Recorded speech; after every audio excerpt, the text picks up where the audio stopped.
Mayor Lightfoot is nominating Maurice Cox to serve as Chicago's Commissioner of Planning and Development. Mayor will submit Cox's appointment for city council approval. Most recently, Cox served as Director of Planning and Development for the city of Detroit. Parent company of Sears and Kmart closing more stores this fall. Hoffman Estates-based Sears announced this week it's shutting down 26 Kmart and Sears stores locations by late October, and that includes the Sears store at the Stratford Square Mall in Bloomingdale. Security dogs will no longer be used on CTA platforms in Chicago. The Tribune reporting that the CTA has canceled its contract with Chicago-based AGB Investigative 2 weeks after learning that many of the dog handlers had not documented on their applications that they had received enough training. President Trump said on Air Force One yesterday he's strongly considering commuting the sentence of former Illinois Governor Rod Blagojevich.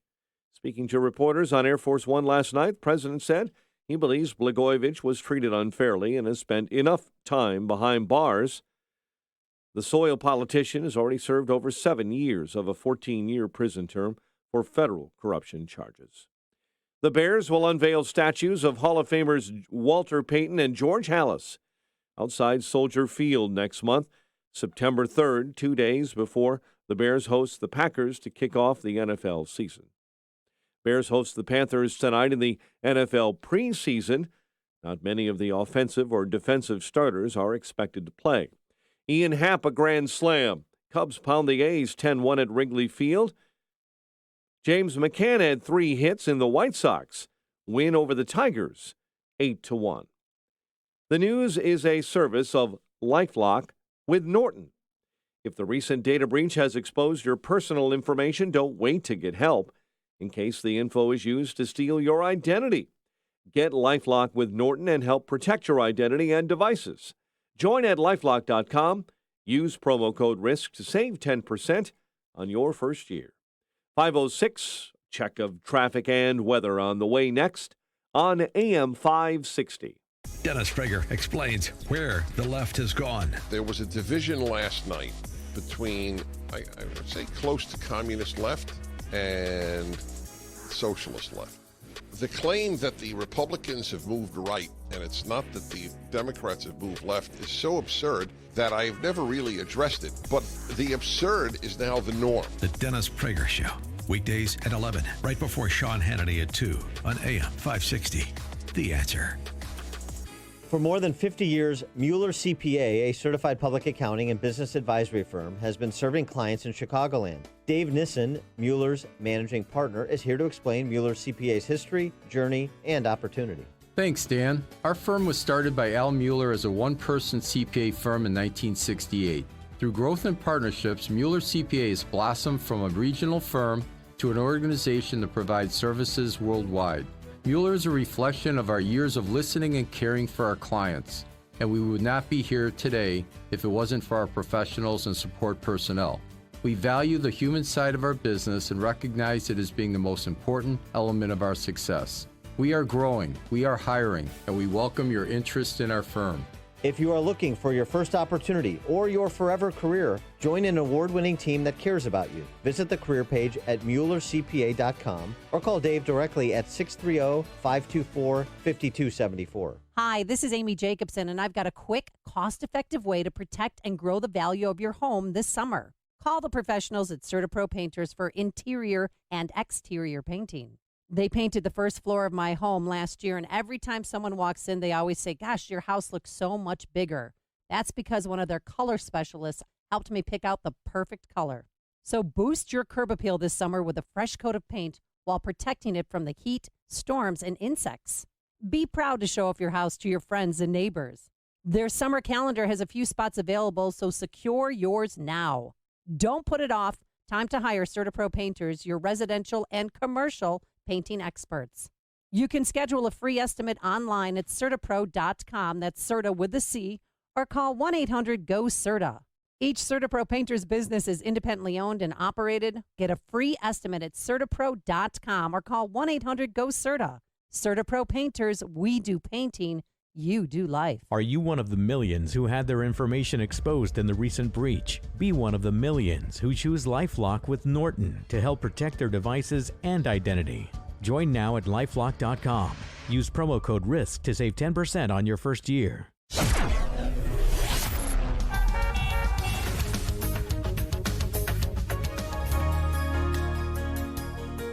Chicago's Morning Answer starts next. Your official Chicagoland weather forecast from the 1 Hour Heating and Air Conditioning Weather Center. Let's get the very latest this morning with our meteorologist, Steve Williams. Sunshine, a few patchy clouds. Today's high 84. It'll be clear tonight, low 60. Mostly sunny for tomorrow, the high near 81. Partly sunny on Saturday, showers by nightfall, the high Saturday 84. I'm Steve Williams on AM 560. The Answer. 72 at O'Hare, 73 Lakefront. It is 67 this morning in Aurora. Your next news update is at 5:30. Chicago's Morning Answer with Dan and Amy starts next on AM 560. The Answer. Policies issued by American General Life Insurance Company, Houston, Texas. Not available in all states. For details, visit AIGdirect.com. Do you have a family? Would you like to help make sure they'll be taken care of if anything were to happen to you? If you answered yes, you probably need life insurance. Now, do you think life insurance is expensive? If you answered yes to that too, you definitely need to give AIG Direct a call. We could find you a $250,000 policy for just $14 a month, which means you could save hundreds of dollars a year. Call us now for a free, no-obligation quote. 1-800-400-6213. Since 1995, we've helped millions of people find out if they could save up to 70% on their term life insurance. See how affordably we can help you protect your family. Call AIG Direct now for your free quote. 1-800-400-6213. You could save up to 70%. That's 1-800-400-6213. 1-800-400-6213. Tell me if this is you. There's an outdoor project that you've been wanting to get done, but you just don't have the time or patience to deal with unprofessional contractors. It's a common theme of frustration. You need AM Woodland Outdoor Design for a professional design and a team that will show up on time to get the job done. They'll even let you know throughout the project how everything's going. Imagine that. When you're ready to liven up your curb appeal or completely redesign your outdoor living space, the perfect solution? AM Woodland Design. With so many landscape contractor options to choose from, use a team that shares your values of hard work, honesty, integrity, and patriotism. AM Woodland Outdoor Design proudly sponsors Food for the Poor as a business benefactor and would be honored to work with you. AM Woodland Outdoor Design, proudly serving Lake, Northern Cook, and Kenosha counties, helping make the communities they grew up in as beautiful as they can be. Visit amwoodland.com, that's amwoodland.com, or call 847-224-2167. Worried you're one of the millions whose identity may have been compromised in the recent breach? Be one of the millions who trust their identity protection to LifeLock. LifeLock now includes the power of Norton for more protection. LifeLock uses proprietary technology to detect identity threats you may not be able to see by just monitoring your credit, like your personal information on the dark web. And Norton Security helps protect against online threats, like emerging viruses and ransomware. Of course, if there's a problem, our agents will work to fix it. No one can prevent all identity theft or cybercrime, or monitor all transactions at all businesses, but LifeLock with Norton helps protect your identity and devices. It's not too late to get protection. Join now and get 10% off your first year. Go to lifelock.com and enter promo code NEWS. That's promo code NEWS to get 10% off your first year. LifeLock with Norton. More detection, more protection. Tom Killeran Photography is ready to memorialize your next event with photos that come to life and preserve the memories for generations. They can accommodate your large group photos to individual portraits, wallet size to panoramic. They can even print your photos on location as a take-home keepsake for your party guests. Visit KilleranPhotography.com. AM 560 The Answer hired Tom Killeran Photography for our annual charity golf outing, and the finished product was amazing. Book Tom Killeran Photography for your upcoming corporate event, family reunion, wedding, bar mitzvah, or any event you want to capture forever. And those old family videos you have on VHS tape, it's time to preserve them forever. Tom Killeran Photography can transfer your beloved memories to DVD and can restore your older faded photos or enlarge them. Visit KilleranPhotography.com. KilleranPhotography.com. KILLORAN Photography.com. Do you ever find yourself wanting more from your child's experience at school? This is Tom Stoner, head of school at Covenant Classical School in Naperville. Our academic program is designed to help students discover the joy of learning, and our teachers use methods that have proven effective for centuries. Our students wrestle with ideas and values that are informed by Christian faith, and they study and learn in a nurturing school community where they are known and loved for who they are. Would your child or a child you know flourish at Covenant Classical School? Come visit the school and see why a current school parent said, "I knew nothing about classical schooling, but when I saw what was happening in the classroom, I fell in love with it." Learn more and set up a visit at covenantclassicalschool.org. That's covenantclassicalschool.org.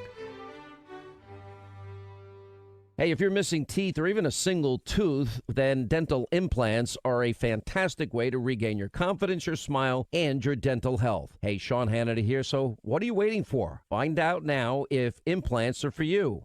Successful implants don't come from an implant factory. Skill, treatment, installation, those are the main differences for successful lifelong implants. That's why you need to see Dr. Neruzzi at Fox River Periodontics. Dr. Neruzzi is the recommended choice of dentists that don't do implants themselves. You need the experience, the skill, and honesty that over 25 years of dental implants brings, and you're going to be happy with your implant. It's not a mass production procedure because everyone is different. And Dr. Neruzzi wants to talk to you about dental implants today. This is Dr. Neruzzi. I personally guarantee your happiness with your implants. Call Fox River Periodontics at 630-232-7400. They're online at implantsforme.com.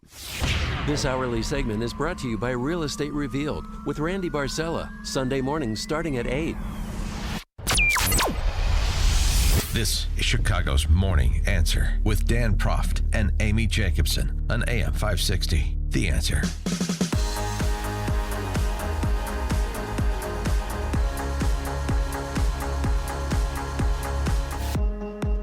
Good morning, Dan, and in for Amy J this morning, Sean from Elmwood Park. You can hear Liberty Hour Sunday nights at 8 p.m. 8 to 9, and then Tuesday podcast, which is taking the podcast world by storm, I may say. I've even got Mike Scott in there listening. Wow. Oh, yeah. That's impressive. Okay. Yeah. Let's get right into it. If there's one thing you could admire about the Democrat Socialists, it's their relentlessness, because it doesn't matter what Trump says. It doesn't matter what he does. It doesn't matter what anybody on the right says or does, any conservative says or does. They are going to stick to the narrative to which they've committed, and that narrative is that Trump is basically an agent for white supremacy in the Oval Office. And that was the theme, even as Trump visited with officials and families, including victims' families, in El Paso and Dayton yesterday, just to set the stage for what the D.C. press corps was obsessing about, which was, of course, the sniping back and forth between Trump and some of those aforementioned public officials. Joe Biden in Iowa. Joe Biden in Iowa yesterday.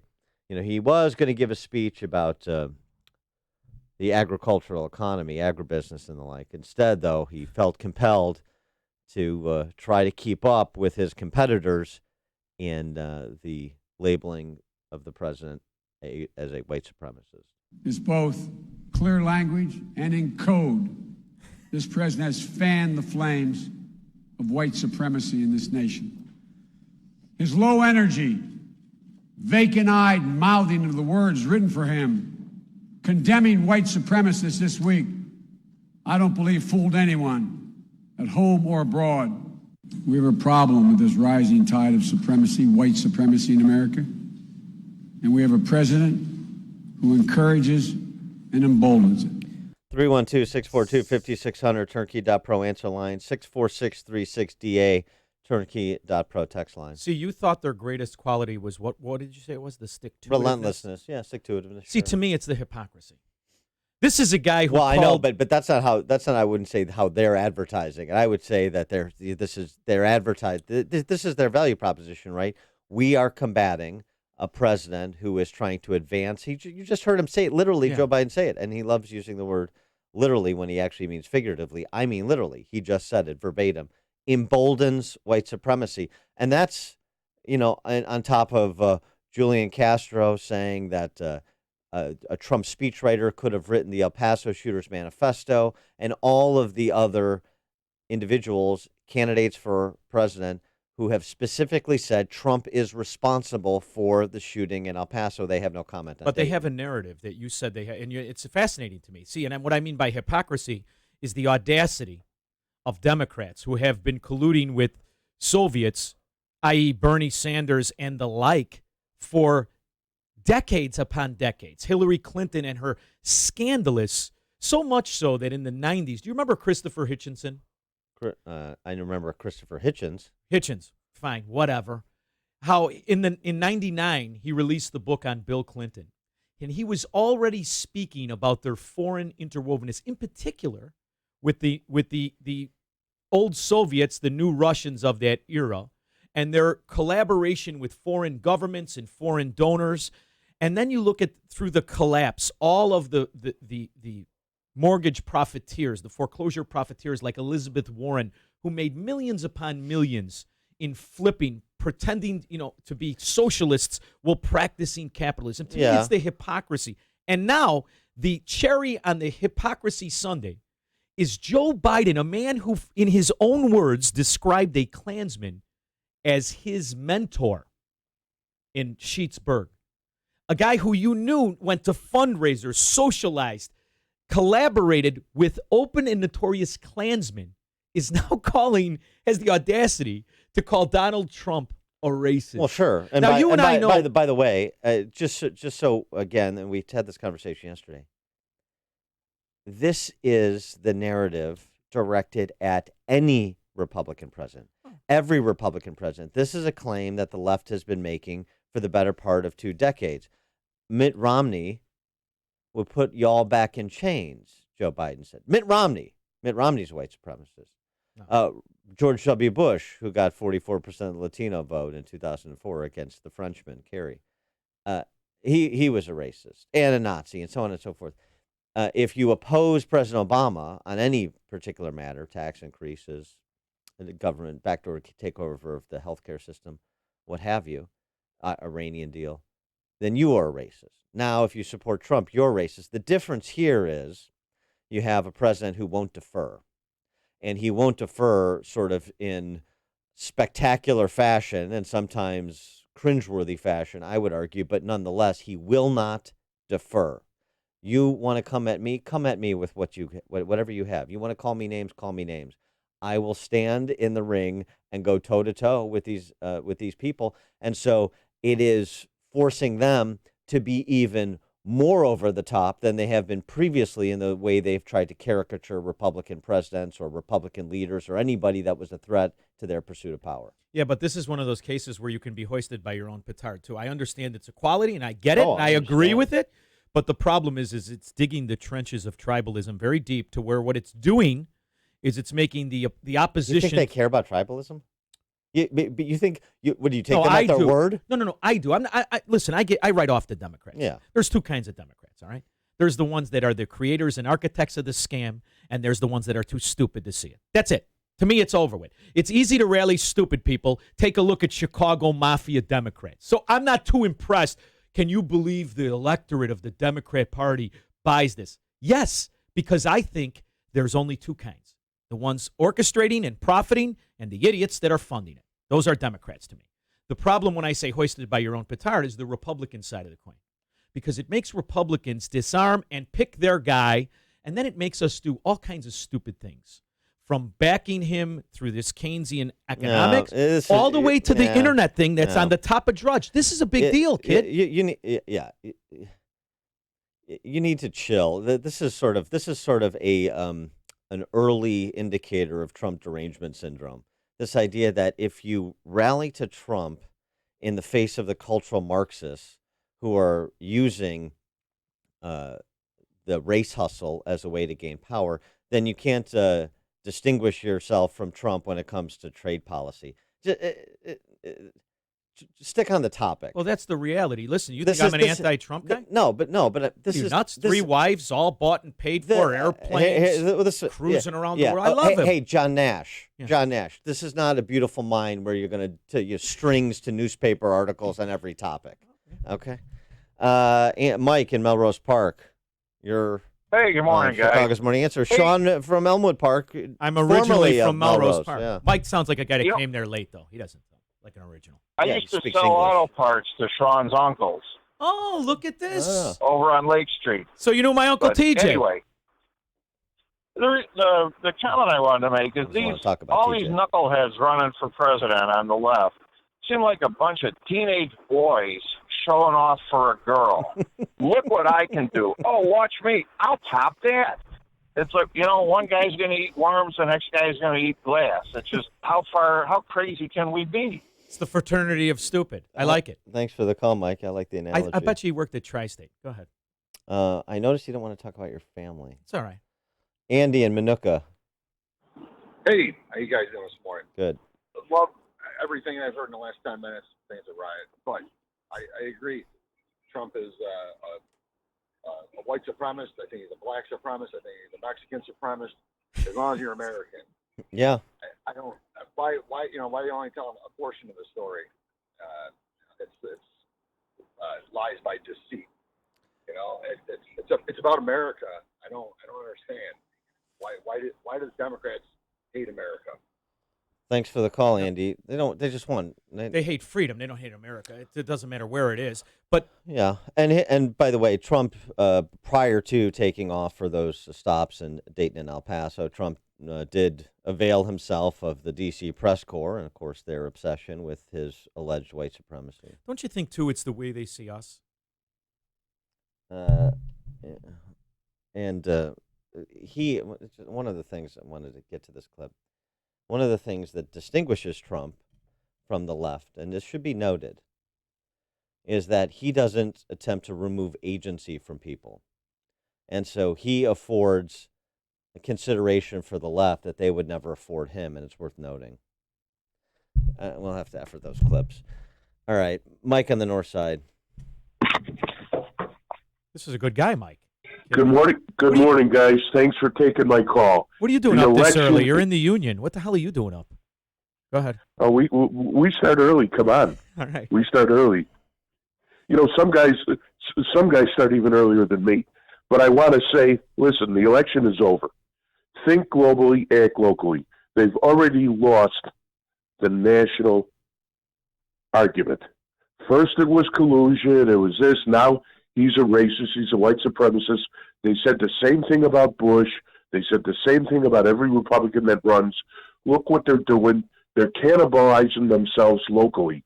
You got the idiots arguing over whose fault it is about crime. They keep putting gun offenders back on the street. And they keep yelling, you want to put a list out. Now they're mad because the police are going to keep a gun list. That's racist. Well, wait a minute. I remember a gun list from about 4 years ago when that skinny little noodle that's related to Mike Madigan was Attorney General. She wanted to publish the names and addresses of all Chicago police officers because they own guns.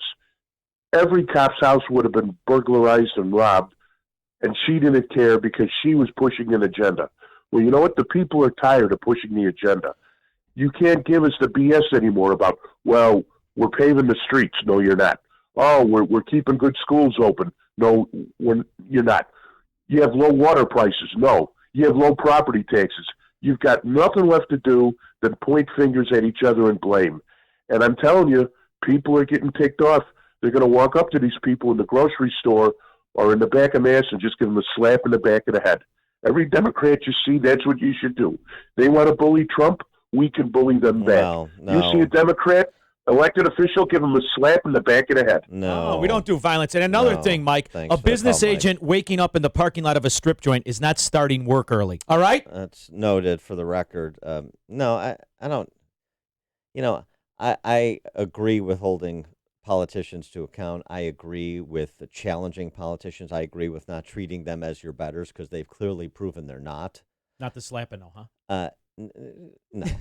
Fair enough. Fair enough. I don't even like we've seen what the left has done where they throw Sarah Sanders out of a restaurant or they interrupt Ted Cruz having dinner with his wife. It's ridiculous. I can't believe they got Sarah Sanders out of a restaurant. It's ridiculous. Don't take the easy ones. Frank in Arlington Heights. Hey, guys. Sean, you mentioned the Democrats had two sets of stupid people, or two sets, the ones who run the show and the ones who are too stupid to know the difference. But the ones who are really stupid are the Republicans who, once they get in power, won't use the states to go after the Democrats. We should be using the antitrust laws to break up their big tech oligarchies. Ooh. We should be. Here's something we should do. So you Deal want with the college scandal. It's not the tyranny you reject; it's just the tyrant. Well, the state is what it is. But here's something. No. Here's a proposal. All right, go ahead. The college scandal. Okay, let's put a tax rate of 90% on all amounts spent on a certain student above a certain amount, say $20,000 per student. That'll stop that scandal really quick. That'll cause That's exactly how college rates to go down. But we're too timid to do it, and we're going to eventually be out of power again, and they're just going to steamroll us again. Well, there's no us because that's how Elizabeth Warren feels. So that's you and Elizabeth Warren. You don't argue about the level of tyranny. You just want to manage it, where I reject it all. Nobody should ever pay 90% of anything, number one. Thanks for the call, Frank. We'll pick up this discussion here from the president, what he had to say yesterday at 5:38. Now we check the headlines with Mike Scott. 71 degrees at 5:31. 4 are dead in Southern California after a man went on a stabbing spree Wednesday evening. The suspect accused of stabbing numerous others as well in what police describe as a string of robberies at several locations across Garden Grove and Santa Ana, California. It's being billed as the largest ICE roundup in a decade. ICE agents have detained 680 illegal immigrants and a half dozen raids across Mississippi. U.S. Attorney's Office saying Wednesday that agents conducted raids at food processing plants, arresting food plant managers and illegal immigrants. President Trump back in Washington after meeting with survivors of last weekend's mass murders in El Paso, Texas and Dayton, Ohio. Trump first visited Dayton yesterday, spending several hours meeting with the wounded, hospital staff, and first responders. Talking with reporters after the visits at the White House, the president put the blame solely on mentally ill shooters. I think there's a great appetite to do something with regard to making sure that mentally unstable, seriously ill people aren't carrying guns. And I've never seen the appetite as strong as it is now. The president noting a strong appetite in Congress for expanded background checks. Former Ohio Governor John Kasich says change to prevent nationwide gun violence could be closing in on some new chapters in both Ohio and nationwide. El Paso and Dayton, within hours of each other, has shocked everybody in the country. Change comes from the bottom up. And as long as the people, the public, stays vigilant and demands things, we'll get it. Police in Rome this morning are cracking down on people sitting on those famous Spanish steps. American tourist Anthony Martucci this morning says he's fine with that rule. Because of so much volume of traffic, it's probably not a good idea to sit there and have all that congestion taking place. So in order to keep the traffic in and out, you can't sit there. People caught sitting on the steps will face steep fines if they ignore orders to move. The fines were approved by city ordinance, and Rome residents now are accusing police of imposing fascist-style measures just to curb leisurely behavior. Those 18th century marble steps are one of the city's most photographed spots. Restaurant news this morning, Pizza Hut closing doors on up to 500 dine-in stores. They have about 7,500 locations across the country. Arrest warrants are out for two brothers who Elgin police believe to be suspects in the fatal shooting of a man during a parking lot altercation. Former Lake County Sheriff Mark Curran will seek the Republican nomination for U.S. Senate next year. Curran hopes to challenge Senator Dick Durbin in the November 2020 election. Bears host the Panthers tonight to open the NFL preseason. Cubs beat the A's 10-1. White Sox trounced the Tigers 8-1 in Detroit. 5:34, we'll have a check of traffic and weather on the way next on AM 560.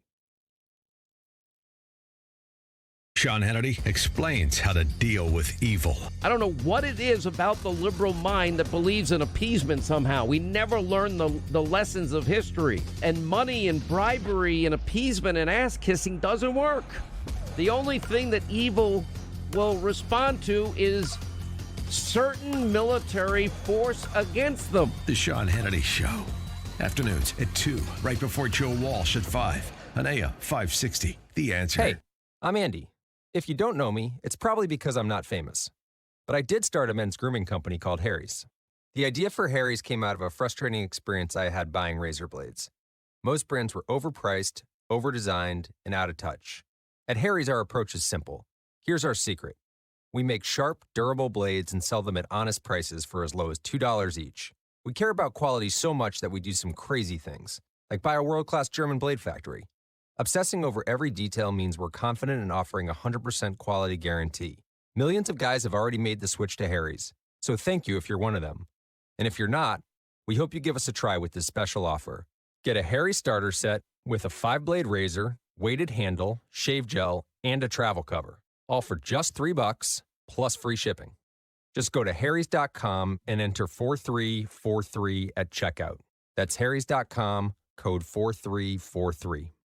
Enjoy. It's always a better experience when you can develop a personal relationship with a business, especially something as important as the marketing and branding of your business materials. At Automated Companies, they take the time to give you personalized service and recommendations to ensure your requirements are met and exceeded. Automated Companies is the only name you need to know for all your marketing and branded materials, like custom printed t-shirts, business cards, stationery, graphic design, embroidered apparel, and branded promo items. A customer came to us frustrated and disappointed with materials printed by an online company. Nothing was consistent. The colors were off and the quality varied from piece to piece. They needed our help fast. We were able to get their order into production and guarantee we would deliver the product on time for their event. Since then, they have become a loyal customer and recommend Automated Companies to their customers. Automated Companies supports AM 560's golf charities. Contact them at 630-887-9811 or automatedcentral.com. Automated Companies. We bring paper and ink to life. Message and data rates may apply. Please don't text while driving. If you've been in business more than 20 minutes, you've probably printed your logo on all kinds of promotional products. We all know promotional products work because they're everywhere from sales meetings and corporate events to trade shows. Ever wondered why or how to best use promotional products to grow your business?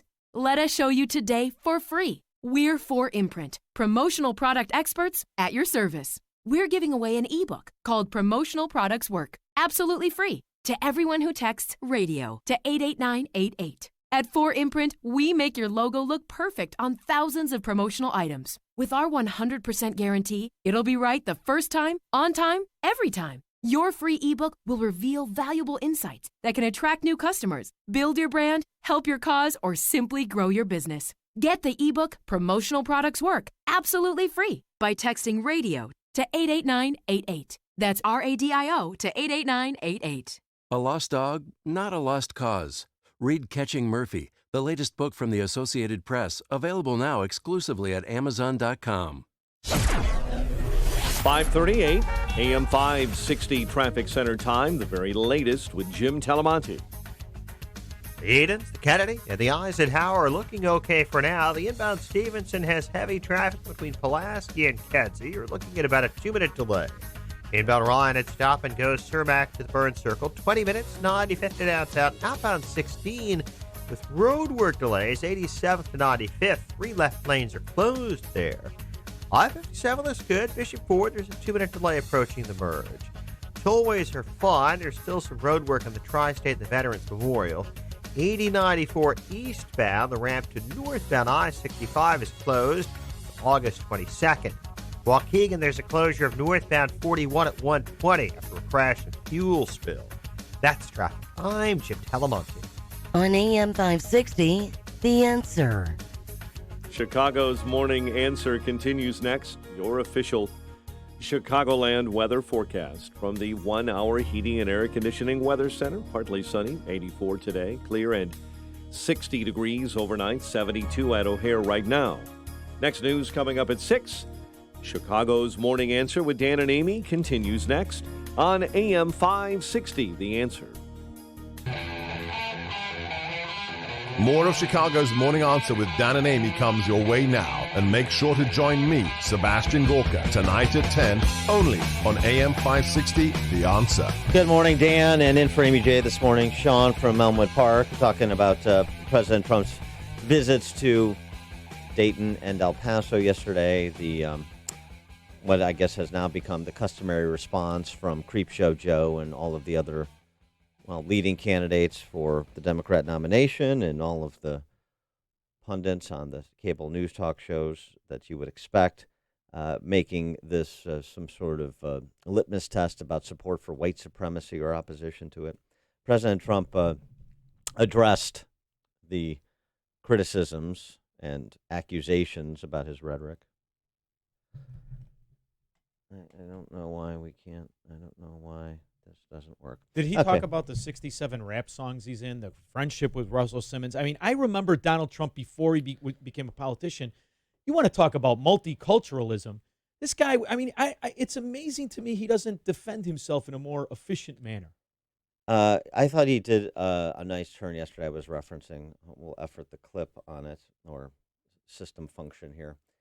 And it was, do you blame Elizabeth Warren? Because he talked about how the Dayton shooter was a man of the left. Talked about he wanted to vote for Elizabeth Warren and this and that.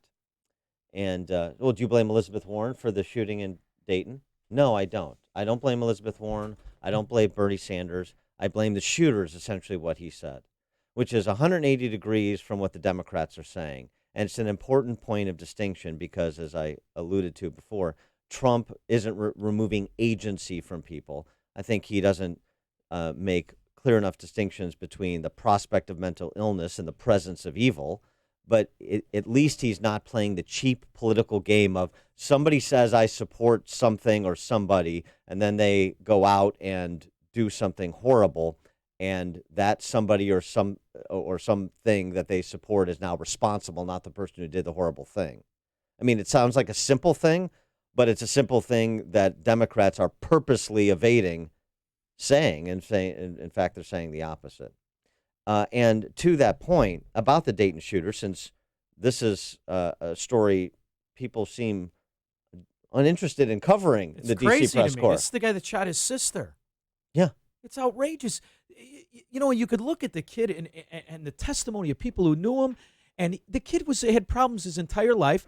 And the one thing, Dan, I know you want to get to that point, but the one thing that I think we need to get to is in these shooters, there was a movement under Obama that I found interesting and helpful.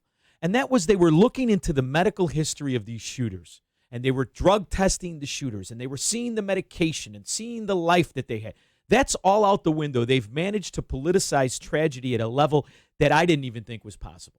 Well, and but let's talk about what we know about him. I mean, this is we're so interested in finding out what motivated somebody to do this until we're not, because we're too busy, following Trump's tweets and his war of words with the mayor of Dayton, for goodness sakes, or Veronica Escobar in El Paso. I mean, it's the dumbest freaking thing. This story yesterday, FBI investigation into this, that they don't know necessarily what motivated him, but they do have a lot more information they've gathered about the Dayton shooter and his obsession with violence. FBI saying he had a history of obsession with violent ideations, including mass shootings, expressed his desire to commit a mass shooting. We've uncovered evidence throughout the course of the investigation that the shooter was exploring violent ideologies. And so yesterday, Trump saying, look, I oppose any ideology that promotes hate, whether it's white supremacy or what Antifa's doing or anything else. And that was saying, he's middling white supremacy. He's not condemning white supremacy because he's throwing it into a category with all the other hateful ideologies. Well, excuse me, pardon me.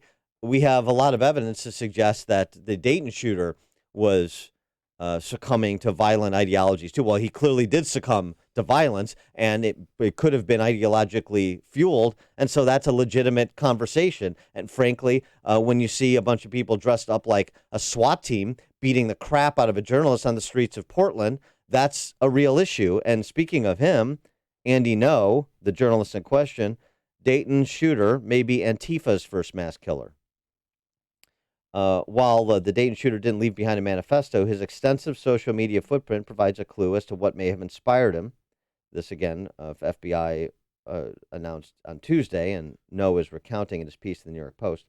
Kill every fascist, the shooter declared in 2018 on Twitter, echoing a rallying cry of Antifa ideologues.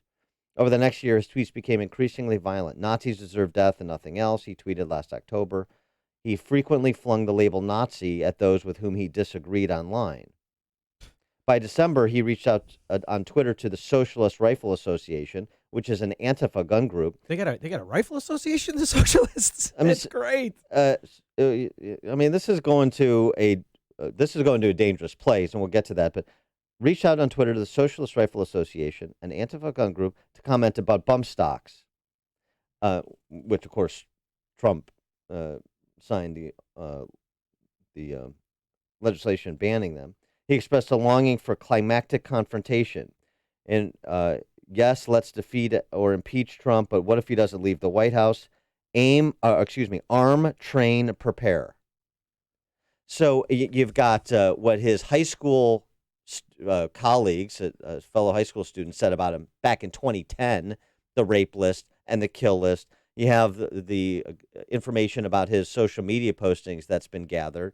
And so what about this idea that he may be, as Andy Ngo argues, may be Antifa's first mass killer? And shouldn't we be talking about all hateful ideology? I'm fine to condemn white supremacy as the evil ideology it is, but we've got a lot of problems, a lot of big problems, and a lot of hate being fueled in a lot of different directions, and all of it should be confronted, shouldn't it? Yes. But I need you to help me with something, because you're a man of letters with the Northwestern and the reading and the no dating and the way damning me with faint praise. Yes. All right. So here's the thing I have a problem with.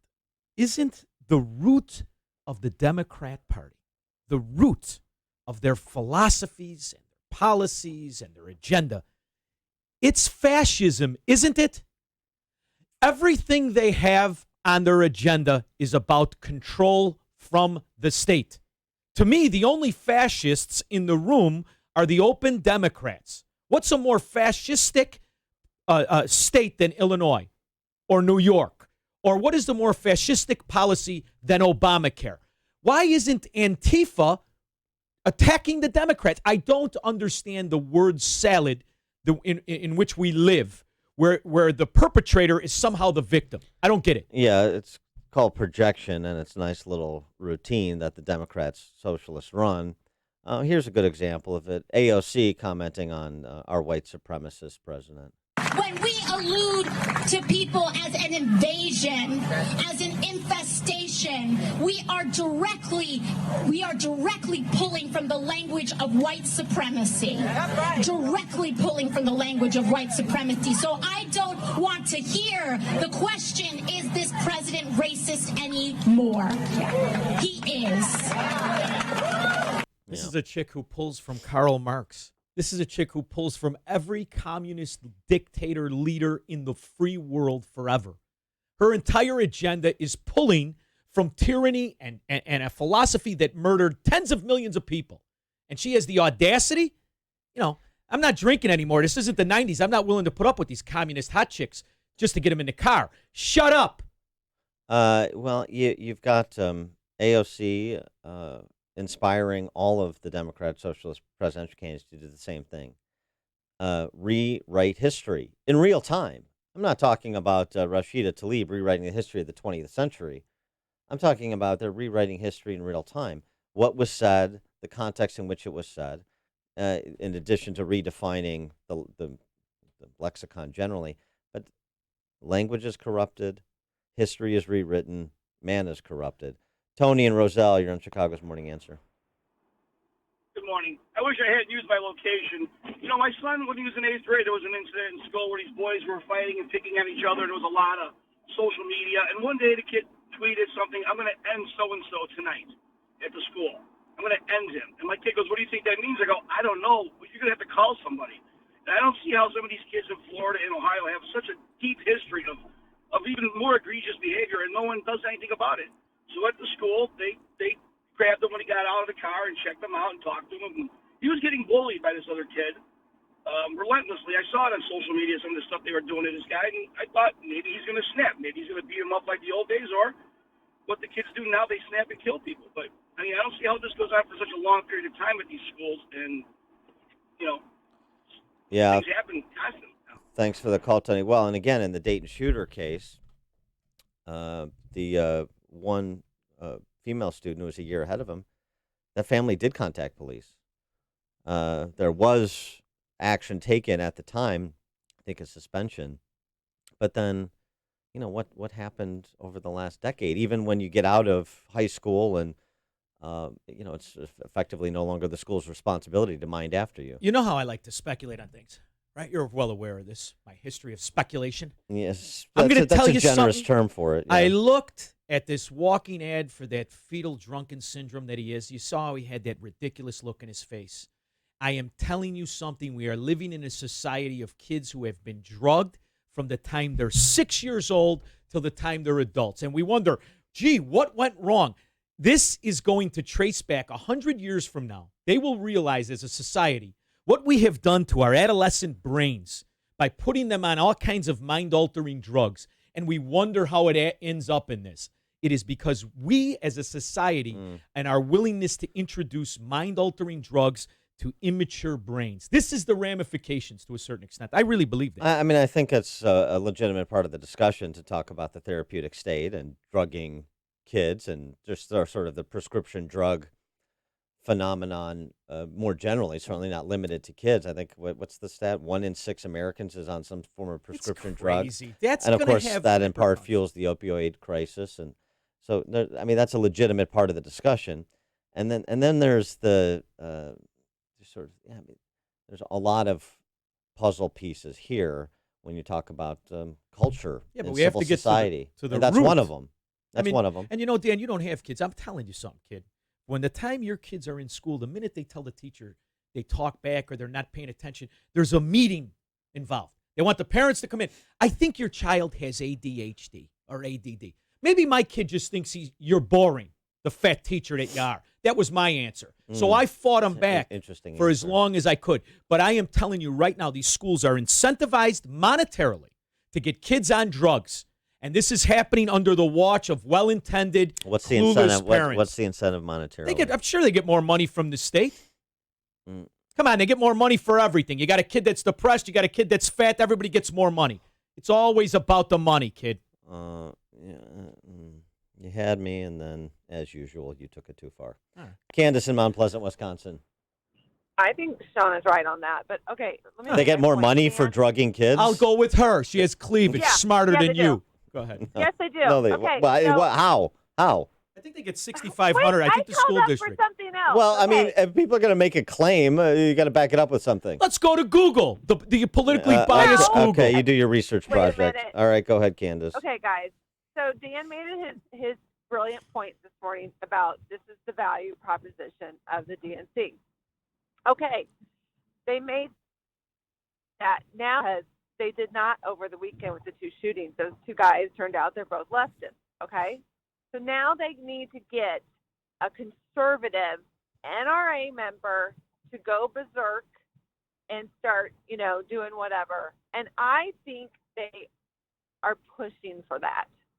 I mean, they just keep poking the bear, and now we find out there's a movie coming out in September about the hunt. MAGA killers. Yeah. Yeah. So Well- what do you think that's going to do? Uh, That's my opinion. All right, thanks for the call, Candace. We'll talk about this movie, The Hunt. It's not MAGA killers. It's MAGA supporters being killed. they're the prey for the elites, at least from the summary of the movie that I've read. But we'll get to that. Tom in Deer Park, you're on Chicago's Morning Answer. Well, good morning. You know, there's a lot of brain power in one room right now. It's not fair to the rest of us. But he's making fun of me. You making fun of me? Yeah. No, I'm kidding. Yeah. Not since Jefferson dined alone, Tom. Yes. Okay. So I want to put all that brain power to the test. Answer me this question. We've got a white supremacist in the White House. We've got concentration camps on the border. Yet why does AOC want to ban ARs with all this tyranny? Yeah, that's a great point. Very well done, Tom. Thanks. Connect with Dan and Amy on the AM 560 The Answer mobile app. Just text the word app to 64636 to download the app today. Hi, this is Amy Jacobson, and I've got a quick, cost-effective way to protect and grow the value of your home this summer. Call the professionals at CertaPro Painters for interior and exterior painting. They painted the first floor of my home last year, and every time someone walks in, they always say, gosh, your house looks so much bigger. That's because one of their color specialists helped me pick out the perfect color. So boost your curb appeal this summer with a fresh coat of paint while protecting it from the heat, storms, and insects.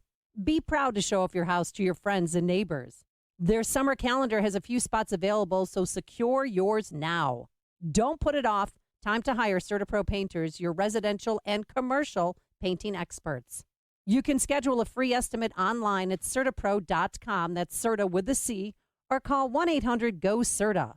Each CertaPro Painters business is independently owned and operated. Get a free estimate at CertaPro.com or call 1-800-GO-CERTA.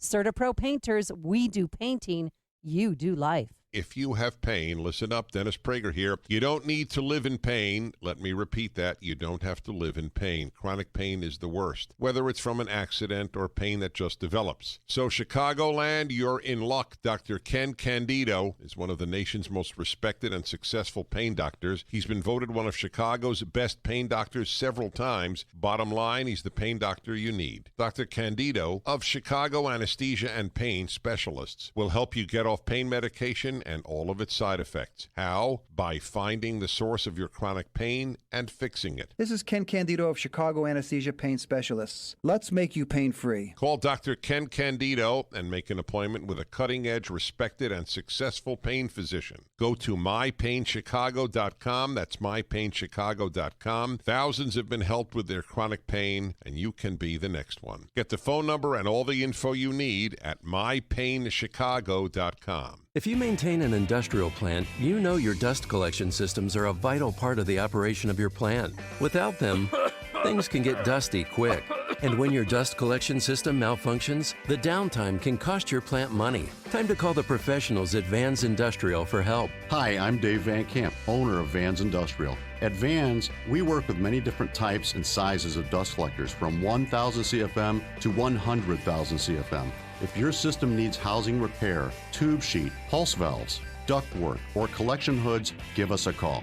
Schedule an inspection today to keep things running smoothly and avoid costly downtime. And when you're ready for a new dust collector, we can design your system from the collection hoods to the stack for plants of all size applications. Vans uses only the best and safest union-trained mechanics, insured at the highest level, to perform the job right. Call 833-VANS-IND. That's 833-VANS-IND. Or on the web at vansindustrial.com.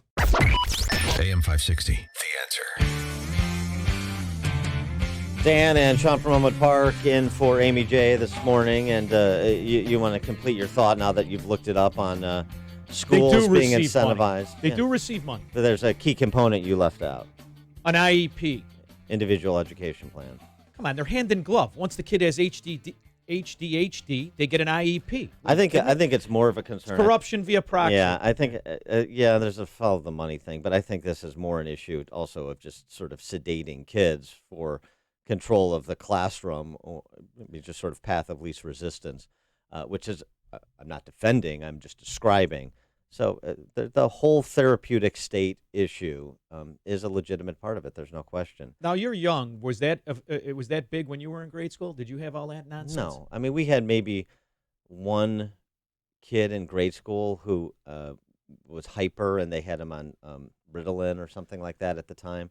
But no, it absolutely was not. Some of the kids that were hyper were actually brilliant and bored. How many have we sedated versus treated? See, there's no studies for that because we've just been experimenting on our children. Well, there is, yes. The issues are conflated where it's just behavior modification. You're just not mentoring children properly, both at home and at school, and instituting discipline versus that they have some sort of physiological or chemical issue. Just take a look at the teachers. You want to see what the problem is in our school system? Watch a CPS meeting where those fat slobs threaten to go on a picket line as if they couldn't use it. Please. We were having an important discussion. Sorry, I don't. And then that stopped. When I hear teachers, I think of those roles in red shirts asking for Soviet raises. I can't take it. That Sharky communist in charge of it. Painting with a bit of a broad brush. I'll take it. My chances. Yeah. Coming up at 6:06, the man who coined the phrase "the ruling class" suggests that we are heading for a civil war, and worse than the Civil War of 1861 to 1865. We'll discuss, but now we check the headlines with Mike Scott. Former Lake County Sheriff to run for U.S. Senate. More Sears and Kmart stores are closing. Midway ranked the worst busy airport in the United States. Cubs had a veteran catcher overnight. WIND Chicago News Time 6. He met with survivors and praised first responders. I'm Dave Anthony, Fox News. We met with also the doctors, the nurses, the medical staff. They have done an incredible job. President Trump in El Paso after Saturday's mass shooting at a Walmart. Earlier, he went to Ohio. Fox's Jeff Manasso live in Dayton. Dave, President Trump met with first responders and survivors here in Dayton amid the politics. Protesters and Trump supporters shouting each other down outside Miami Valley Hospital and along the shooting scene on East 5th Street. I call on the Republican Party to grow a pair and stand up against his rhetoric. Where's all this went when Obama was in office, all this tragedy? They didn't go out and blame him. Meantime, wooden crosses are now in place outside Ned Pepper's bar for the 9 people shot and killed early Sunday as the focus remains on a motive and whether or not leaders from City Hall to the White House will do something. Dave. And Jeff, it was similar in Texas when the president visited El Paso. People held signs welcoming and supporting him. Others protested. We live in a country that is not safe. And Beto O'Rourke, a Democrat running for president, blames Trump rhetoric, calling him a racist, a white supremacist. Frontrunner Joe Biden in the race said something similar in Iowa. His low energy, vacant-eyed mouthing of the words written for him, condemning white supremacists this week, I don't believe fooled anyone. Now, the president called Biden's speech so boring and tweeted that Democrats use the racism weapon and they're truly disgusting, and the fake news worked overtime trying to disparage him in his 2 visits. There's new information about the accused gunman in the El Paso shooting. A family attorney says his mother called police weeks ago worried about a rifle he purchased. She was transferred to a public safety officer who told her her 21-year-old son was legally allowed to purchase the gun. But it's not known if that gun is the one used in Saturday's attack, which left 22 people dead. Heather Hayes with Fox 4 TV. This is Fox News. Partly cloudy this morning, 71 degrees at 6:02 on AM 560. The Answer. Good morning. I'm Mike Scott. A person of interest is in custody after a woman was found shot to death in Aurora. This relative in shock after Jeanette Luna's body was discovered yesterday. The only thing I can say is she was really nice. She don't have no problem with nobody at all. So I don't know what happened. Investigators believe the incident is isolated. Circumstances have not yet been released. Federal authorities are searching for an armed man who strong-armed robbed a bank Tuesday in Brookfield. He entered that Citibank branch in the morning along Ogden Avenue, demanding cash and made threats, according to the FBI. The man left with an unspecified amount of cash, the FBI offering a reward of up to $1,000 in that case. Bail denied a man charged with the killing of an incoming Northwestern grad student last September on Chicago's north side. Deontay Speed is facing a first-degree murder charge in the death of Shane Colombo. Former Lake County Sheriff Mark Curran will seek the Republican nomination for U.S. Senate next year, challenging U.S. Senator Dick Durbin in the November 2020 election if he makes it through the primary. One of 2 men charged in connection with a rash of copper wire thefts in northwest Indiana and neighboring Illinois communities has been sentenced to 6 months in prison. Daquan Ray also was ordered to pay more than $114,000 in restitution to Cook County, Hammond, Indiana, and East Chicago, Indiana. President Trump says he's strongly considering commuting the sentence of former Illinois Governor Rod Blagojevich. And America's best busy airport is in San Diego. Well, that's the good news, according to the Points Guy website. At the bottom of the list, Chicago Midway. Bears take on the Panthers tonight to open the NFL preseason. Ian Happ a grand slam. Cubs pound the A's 10-1. James McCann 3 RBI. Sox trounce the Tigers 8-1 in Detroit. The news service of LifeLock with Norton. If the recent data breach has exposed your personal information, don't wait to get help in case the info is used to steal your identity. Get LifeLock with Norton and help protect your identity and devices. Join at LifeLock.com. Promo code RISK to save 10% on your first year. A check of traffic and weather is on the way next on AM 560. With all the noise and political spin of the news cycle, it's easy for the things that really matter to get lost. Sources with knowledge cuts through all the clutter to bring you biting commentary on the week's events. This Sunday at 3 p.m., your hosts Eric Cohn and Joe Kaiser bring you insight on politics and policy, as well as culture, sports, food, and everything else you need so you can understand what's happened this week. It's Sources with Knowledge this Sunday at 3 p.m. right here on AM 560. The Answer. All money managers might seem the same, but while some give their clients cookie-cutter portfolios, Fisher Investments tailors portfolios to your goals and needs. Some only call when they have something to sell. Fisher calls regularly, so you stay informed. And while some advisors are happy to earn commissions whether you do well or not, Fisher Investments fees are structured so we do better when you do better. In other words, we're on your side. Maybe that's why most of our clients come from other money managers. So if you're in or nearing retirement, talk with us and find out why investors are switching to and staying with Fisher Investments. Fisher Investments. Clearly better money management. Investments in securities involve the risk of loss. Visit us at FisherInvestments.com to find out what we can do for you. Famous conservative quotes, presented by Automated Systems. Winston Churchill remarked, "Socialism is a philosophy of failure, the creed of ignorance, the gospel of envy. Its inherent virtue is the equal sharing of misery." How truly relevant. Manufacturing companies, I encourage you to call my friend Laz Kulchar from Automated Systems. Automated Systems is a software and systems integration company that specializes in companies that are required to meet FDA compliance requirements. Automated Systems will create a custom solution for your business that will make your production lines, facilities, and plants run more efficiently. Imagine less downtime, more speed, and fewer rejects. From Fortune 500 to startup, ASI delivers solutions for your toughest automation challenges. For information, I encourage you to talk to Laz at Automated Systems. Call 844-HIRE-ASI or visit hireasi.com.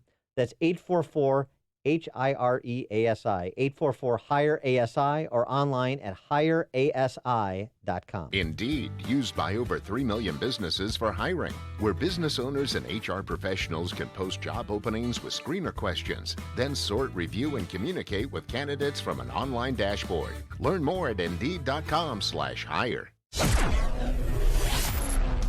It is 6:07, and a check on the roads this morning in the AM 560 Traffic Center with Jim Talamonte. On the west side, inbound or O'Hare-bound Blue Line trains are standing at Cicero due to mechanical problems. Kennedy inbound traffic is slow Canfield to Foster. 23 minutes O'Hare to downtown. Now about 24. Seeing delays on westbound 190 from Kennedy to Tri-State. Got Eisenhower 33 minutes 390 to downtown. Now about 31. Stevenson 46 minutes 355 to Lakeshore Drive. Ryan 26 minutes 95th to downtown. Bishop Ford 20 minutes 8094 to the Verge. Tollway traffic is fairly light. You'll have Bears traffic tonight around Soldier Field. Bears' first preseason game. Closures, Balboa and Jackson are on Grand Park, still in place after Lollapalooza. It's traffic. I'm Jim Talamonte on AM 560 The Answer. Chicago's Morning Answer continues next. Your official Chicagoland weather forecast. From the 1 Hour Heating and Air Conditioning Weather Center, Steve Williams. Sunshine and a few patchy clouds today, high near 84. It'll be a clear night tonight, low 60. Tomorrow, nice day, lots of sun, high 81. A blend of sun and clouds on Saturday, showers by night, the high 84. I'm Steve Williams on AM 560, The Answer. 71 at O'Hare, 73 along Chicago's lakefront. Your next news update, 6:30. Chicago's Morning Answer with Dan and Amy continues next on AM 560, The Answer.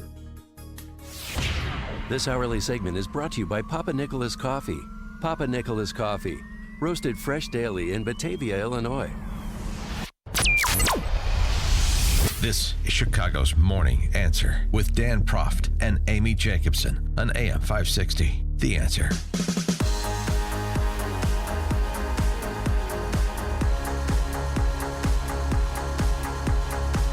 Top of the morning, Dan, and in for Amy this morning is Sean from Elmwood Park. And you see the chyrons on CNN and the conspiracy theories on MSNBC. And yesterday is all about Trump clashing with other politicians while visiting El Paso and Dayton.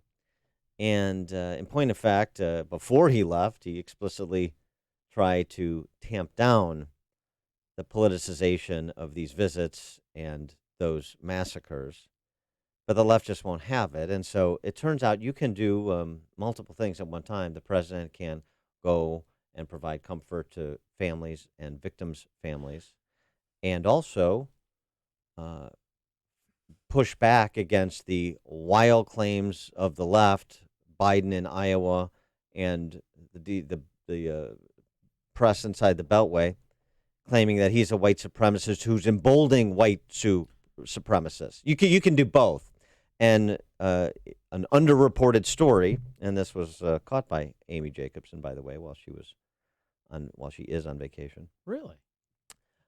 Trump holding the 2-month-old baby, who is alive today because his mother shielded him during the shooting in El Paso and gave her life in defense of her child.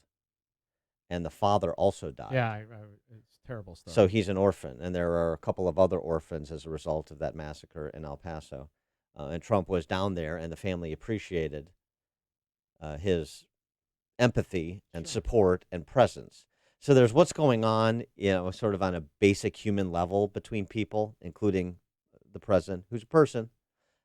And then there's the hyperventilating, really, on CNN with their chyron writers in back offices and the D.C. press corps generally, and, of course, all the aspirants for the White House. They cannot afford to have Trump appear to be a human. That's the problem. I think that's right. They cannot afford to have people look at Donald Trump not through a political lens, but through a human lens. So they're going to run interference wherever that raises its head, on one hand. On the other hand, I've always, and this has nothing to do with Trump, I have always had an issue with politicians kind of swooping in. Reminds me of an old 1970s B movie where there's a tragedy and then here comes the politician, and the faux concern. I'm not suggesting that is the case here, but I think there's a duality that happens, and it's easy to drive a wedge in between the reality of what's happening and the perception of what's happening. Well, the reality of what's happening led Angelo Codevilla, who is the academic who coined the term ruling class about a decade before Trump was inaugurated. This piece at amgreatness.com, Codevilla suggests that we're on the precipice of another civil war, and this one has even greater potential for carnage than the one of 1861 to 1865, which is quite a claim. 312-642-5600, turnkey.pro answer line, 64636DA, turnkey.pro text line. Do you fear that things are coming apart a bit? Do you fear we're on the precipice of a real violence period? And I'm not just talking about urban centers and street gangs, and I'm not talking about some fist fighting. I'm talking about real sort of regular citizen to regular citizen violence. That's why I work out. Codavia writes, in society is riven by mutual hate. The people who control the police and public communications make all the difference. Here's the problem. I don't. Oh, go ahead. Well, when they maintain impartiality, partisan warfare tends to be resolved politically, though the results can be harsh. When societal hatred or the partiality of authorities results in deaths, long smoldering cold civil war can blaze into, he writes, small h, Holocaust. We are now facing the danger of a civil war thus ignited. We don't think of it, the Civil War, the way we thought of the Civil War, because that was less a conflict within society than it was a highly organized war between the states, writes Codavia. That war notwithstanding, personal friendships and mutual esteem persisted on both sides, such as that between Ulysses S. Grant and James Longstreet. But he writes, what we face now is worse. And here's his diagnosis. It all starts with people getting accustomed to hate each other. And that starts at the top. Saying hateful things about one's opponents is a time-tested way of stoking supporters' enthusiasm, of building support for one's own side. But when blood is spilled, someone, then everyone else, tends to use it as a pretext for inciting more violence. That's the meaning of blood feud. The story of the contemporary left sponsorship of hate and violence begins around 1964, when Democrats chose to abandon their southern constituencies that it had been its mainstay since Jackson. In less than a decade, the party found itself increasingly dependent on gaining supermajorities among blacks, upscale liberals, and constituencies of resentment in general, and hence on stoking their hate. For the past half century, America's political history has been driven by the Democrat Party's effort to fire up these constituents and constituencies by denigrating the rest of America. And the bonds between the party and the constituency's most radical elements, look at the Socialist Spice Girls, have eroded. Not only have they eroded, those radical elements are the party leaders. That's it's more than just an erosion. Yeah. So to the question, is Codavia pointing up something for which you have legitimate concern? Well, of course, but he's short-sighted in his analysis, because this is just, we're at the culmination of what was started long before Trump, long before Obama, for that matter, as far as I'm concerned. What you could really trace it back to a welfare warfare system that was financed on the backs of the working man. At that moment you did that, you pick those favorite sections of society or those favorite citizens. You start that wedge that leads to where we are today. And then I'll tell you what I think the real catalyst was in the animosity between what's going on in America and between citizens was TARP. I am dead serious. I think that TARP was the true starting shot for the animosity we are living in today and how bad it's going to be. Because it was at that moment that the pretend intellectual leaders and elitists picked a small group of winners over the mass population of losers. And you could trace it back to that moment, in my opinion, when you had a certain anger among the economic literate versus the economic illiterate. I'm dizzy. I have, That's all right. At the one hand, Codavia is short-sighted. At the other hand, you say this started with TARP 10 years ago. I say that he's right in his climate prediction. I just think he's wrong in the diagnosis. He's right in the climate. I do think we are on path for a civil war. I think that he's trying to pin it to the Trump years. And I'm saying to you, he's not. What are you talking about?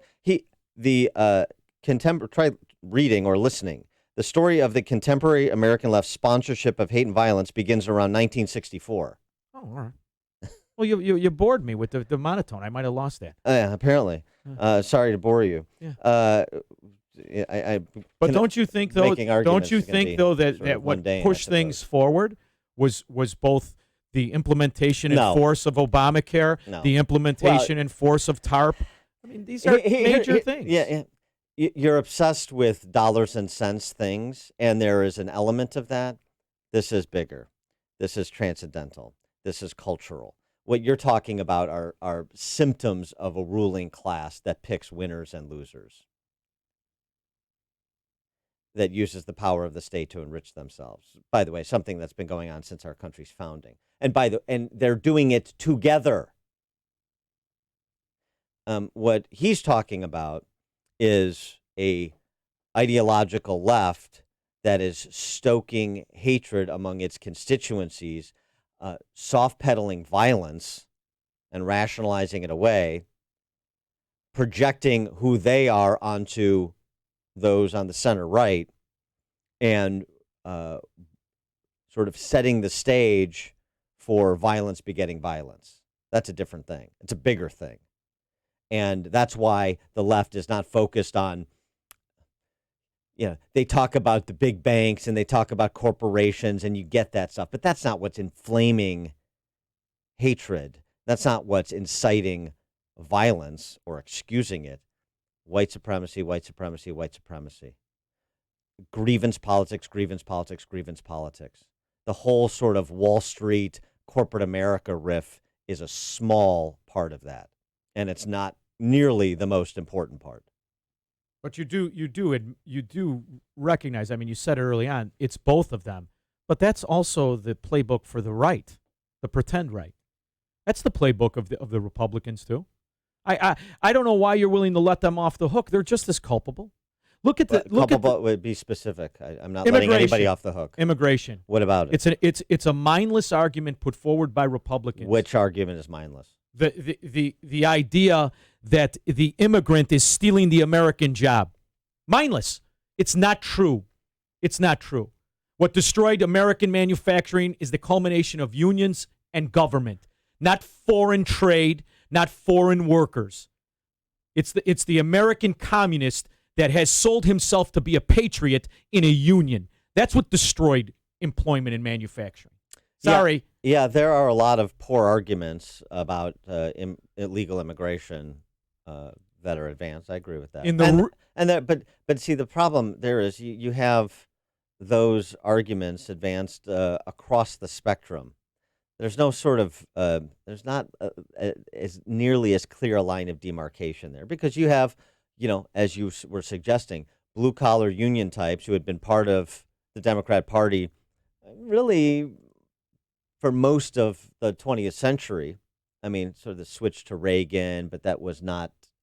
That was a paradigm shift, but it sort of didn't fully metastasize or wasn't fully completed, I think, until Trump. That make those arguments too. That those lines are not as clear as the lines I'm talking about between the cultural Marxists and people who believe in free minds, even if they sometimes believe in free markets and they don't, and sometimes they don't. You just described the Republicans to me. In everything you just I'm fine with your diagnosis and your rejection of the left. I think it needs to apply to the right at the equal vigor. I just said the lines of demarcation are less clear because it runs across the spectrum to a certain extent. So they will both be even-handed in the split in society. It is not more. It is not the left side more than the right side. It is the fact that they both are going down the wrong schematic for a society, happiness and joy and quality. I don't know what that was. A lot of words. I don't know what they mean combined. Here's what I'm saying. You want me to light the candles so you could stay close to the candles? Pay attention to the words. No. I mean, they need to be strung together in such a way that there's a point. Is my point. Pretty simple. Violence begets violence. Violence to serve political ends begets violence, and this is where Codevilla is saying we're at, or we're teetering on the edge of. And then it becomes, as he mentions, some historical comparisons, the Spanish Civil War of the late 30s. It goes all the way back to the Corsairian Revolution of 431 BC. But the takeaway is this: in those civil wars, the Spanish Civil War being a good one, the rallying cry, "Viva la muerte," long live death.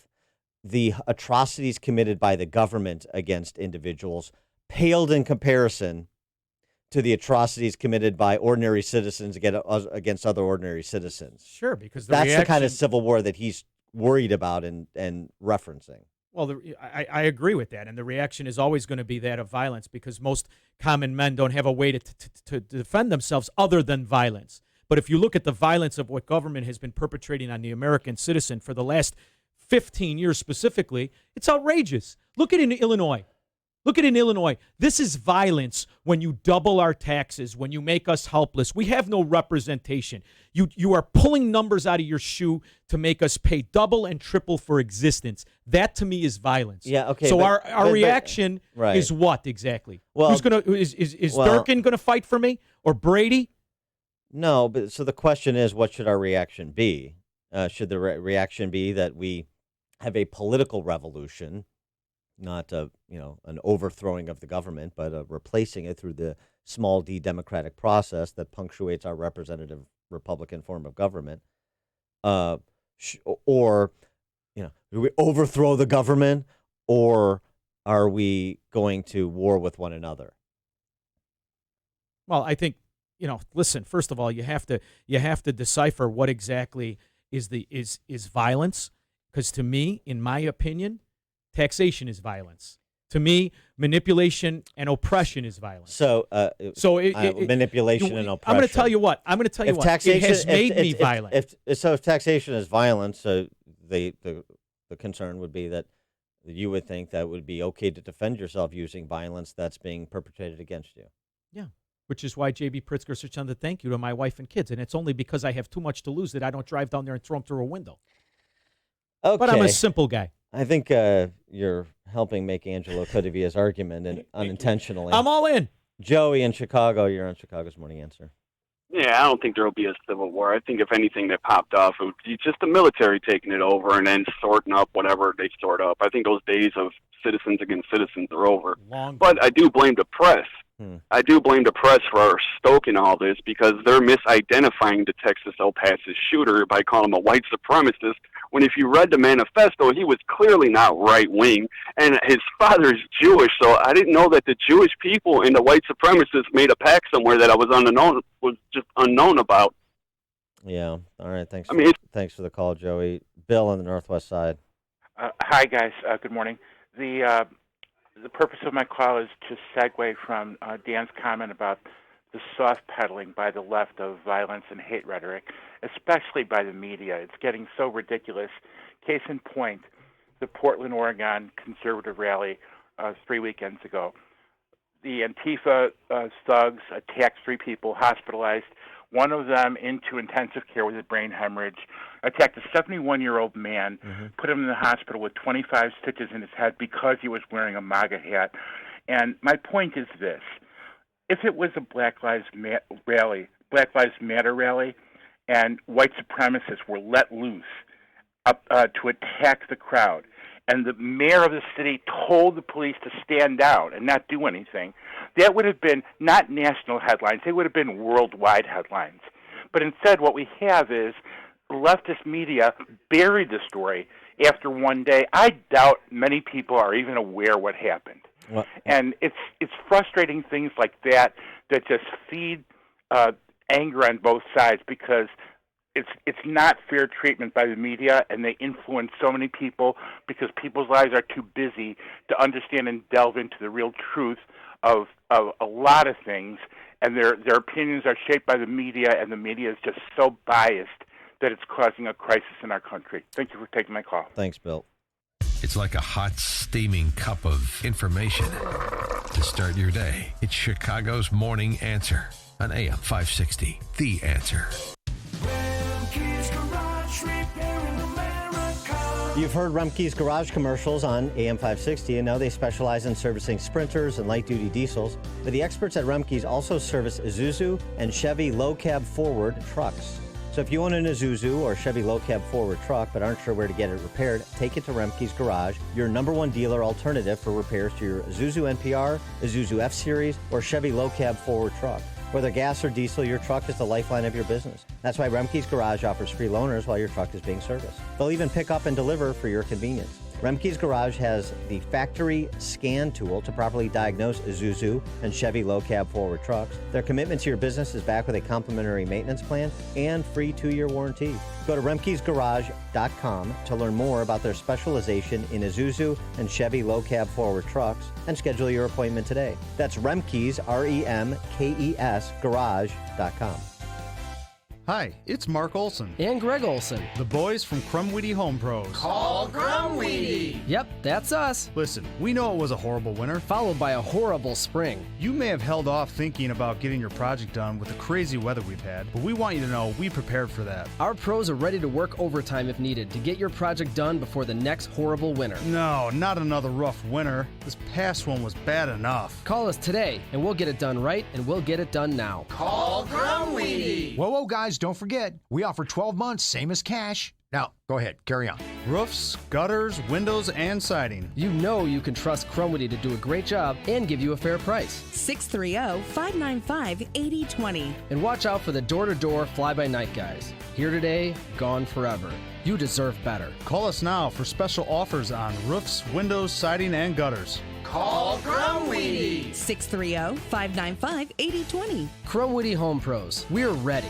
I'm not an actor. I was not compensated in any way for this. Byron bought a timeshare. After 12 years of endless fees and broken promises, he wanted out. I saw an ad about a company that talked about being able to get you out of your contract, and they would sell your timeshare. They ripped me off. I found out later on that the market for timeshares is non-existent. So he turned to Wesley Financial Group. They had a very good Better Business Bureau rating, and after reading all the testimonials, I felt like I wanted to give them a chance. Wesley Financial Group got Byron out of his timeshare contract legally. If you are like me and you would like to get out of this contract, I strongly urge you to get a hold of Wesley Financial Group. They are honest and good people, and I just want to thank them from the bottom of my heart. For your free information kit, call 800-349-8877. 800-349-8877. Again, 800-349-8877. AM 560, The Answer. Coming up at 6:36, the discussion we were having dovetails in the one we're going to have with Rusty Reno, the editor at First Things, the rot in our ruling class. But now we check the headlines with Mike Scott. Sunshine, 71 degrees, and the president may be considering options after visits to mass murder sites in El Paso, Texas, and Dayton, Ohio. Just came from the hospital. We were there a lot longer than we were anticipated to be. It was supposed to be just a fairly quick. We met with numerous people. We met with also the doctors, the nurses, the medical staff. The president also visited the Buckeye State yesterday, spending several hours at Miami Valley Hospital and meeting with Mayor Nan Whaley of Dayton and Ohio Senator Sherrod Brown. I asked the president to promise to me and to the American people that he will sign that bill after he's spoken out in support of it with Senator McConnell. He was only said that we will get things done. Brown requested the president sign the House bill on background checks. Workplace immigration raids at 7 food processing plants are being called the biggest in the nation's history. U.S. Attorney Mike Hurst says 680 suspected of being in the country illegally were taken to an Air National Guard base for processing, along with some of those who hired the illegal aliens. The mayor of Jackson, Mississippi, called the raids dehumanizing. 4 are dead after a stabbing spree in Southern California. The suspect stabbed others in what police described as a string of robberies at several locations in communities of Garden Grove and Santa Ana, California. Arrest warrants have been issued by suburban authorities for 2 brothers believed to be suspects in the fatal shooting of a man during a parking lot altercation.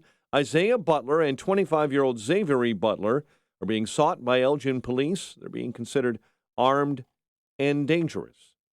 Parent company of Sears and Kmart closing more stores this fall. 26 Sears and Kmart locations will shut down, including the Sears store at the Stratford Square Mall. Bears host the Panthers tonight to open the NFL preseason. Cubs pound the A's 10-1 at Wrigley Field. James McCann 3 RBI in the White Sox defeat of the Tigers in Detroit 8-1. The news service of LifeLock with Norton. Are you one of the millions who had their information exposed in the recent breach? Be one of the millions who choose LifeLock with Norton to help protect their devices and identity. Join now at LifeLock.com. Use promo code RISK to save 10% on your first year. 6:33, a check of traffic and weather on the way next on AM 560. Is your old AC a clunker? Does it clunk, leak, or make weird noises? Could be it's on its way out. Luckily, the highly trained techs at your local 1 Hour Heating and Air Conditioning will replace your AC with new top-tier equipment. And isn't that what you want to hear? Right now, get big savings on a complete cooling system. Call 855-1-HOUR. Your comfort is just a call away. Call 1 Hour. Terms and conditions may apply. Call for details. Independently owned and operated. Licensed in the respective state or county. Hi, I'm Milo Ventimiglia. And I'm Amanda Seyfried. Tomorrow, meet the dog who will show the world how to be human. Set me free. Enzo is more than just a dog. He is an old soul. He's a spiritual being. I think audiences are going to pick up the importance of family, focusing on those things that are giving back to you in life. The most emotional things are the things that stay with you and teach you can get through anything. Call it fate, call it luck. All I knew was I was meant to be their dog. The Art of Racing in the Rain. Rated PG. Parental guidance suggested. In theaters tomorrow. How would you like to make an extra $1,200 to $7,800 monthly safely investing in real estate tax lien certificates? Hi, I'm Sean Higgins, co-founder of USTLA, and for over the last 20 years, I've been investing in tax lien certificates earning 8 to 36% secured fixed returns, while safely acquiring highly discounted properties mortgage-free. Now, I'll show you how with my new audiobook, The Tax Lien Investment Bible, Your Roadmap to Financial Freedom. In my new book, you'll learn how to find tax lien certificates, how to safely earn 8 to 36% secured fixed returns, and how to acquire valuable real estate at huge discounts mortgage-free. Now, for a limited time, I'll give anyone who calls a free copy of my powerful new audiobook. Call 800-219-9149 now to get Sean's free audiobook. Call 800-219-9149, and Sean will give free tickets to his live training coming to the Chicago area, a $300 value. Call 800-219-9149. 800-219-9149 for your free audiobook now.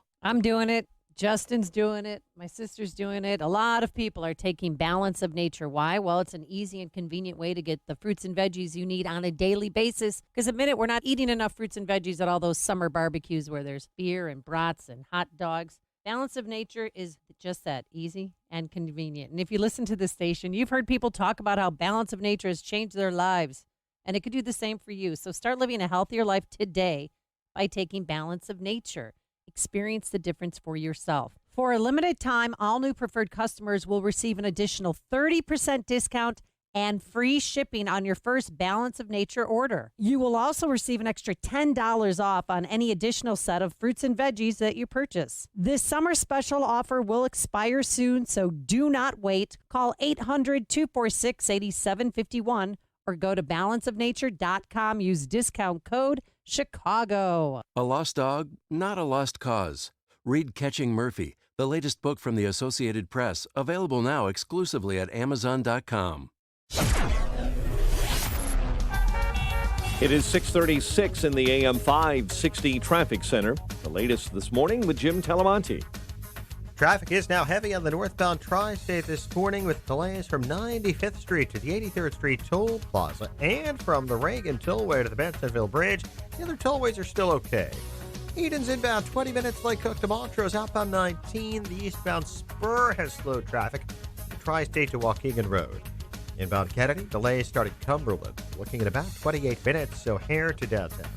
Outbound 26, delays Foster to Canfield. Plus, traffic's heavy on westbound 190 from Kennedy to Manheim. On Eisenhower, 38 minutes, 390 to downtown, outbound 31. Stevenson, 50 minutes, 355 to the drive. Bryan, 26 minutes from 95th to downtown. That's traffic. I'm Jim Talamonte on AM 560, The Answer.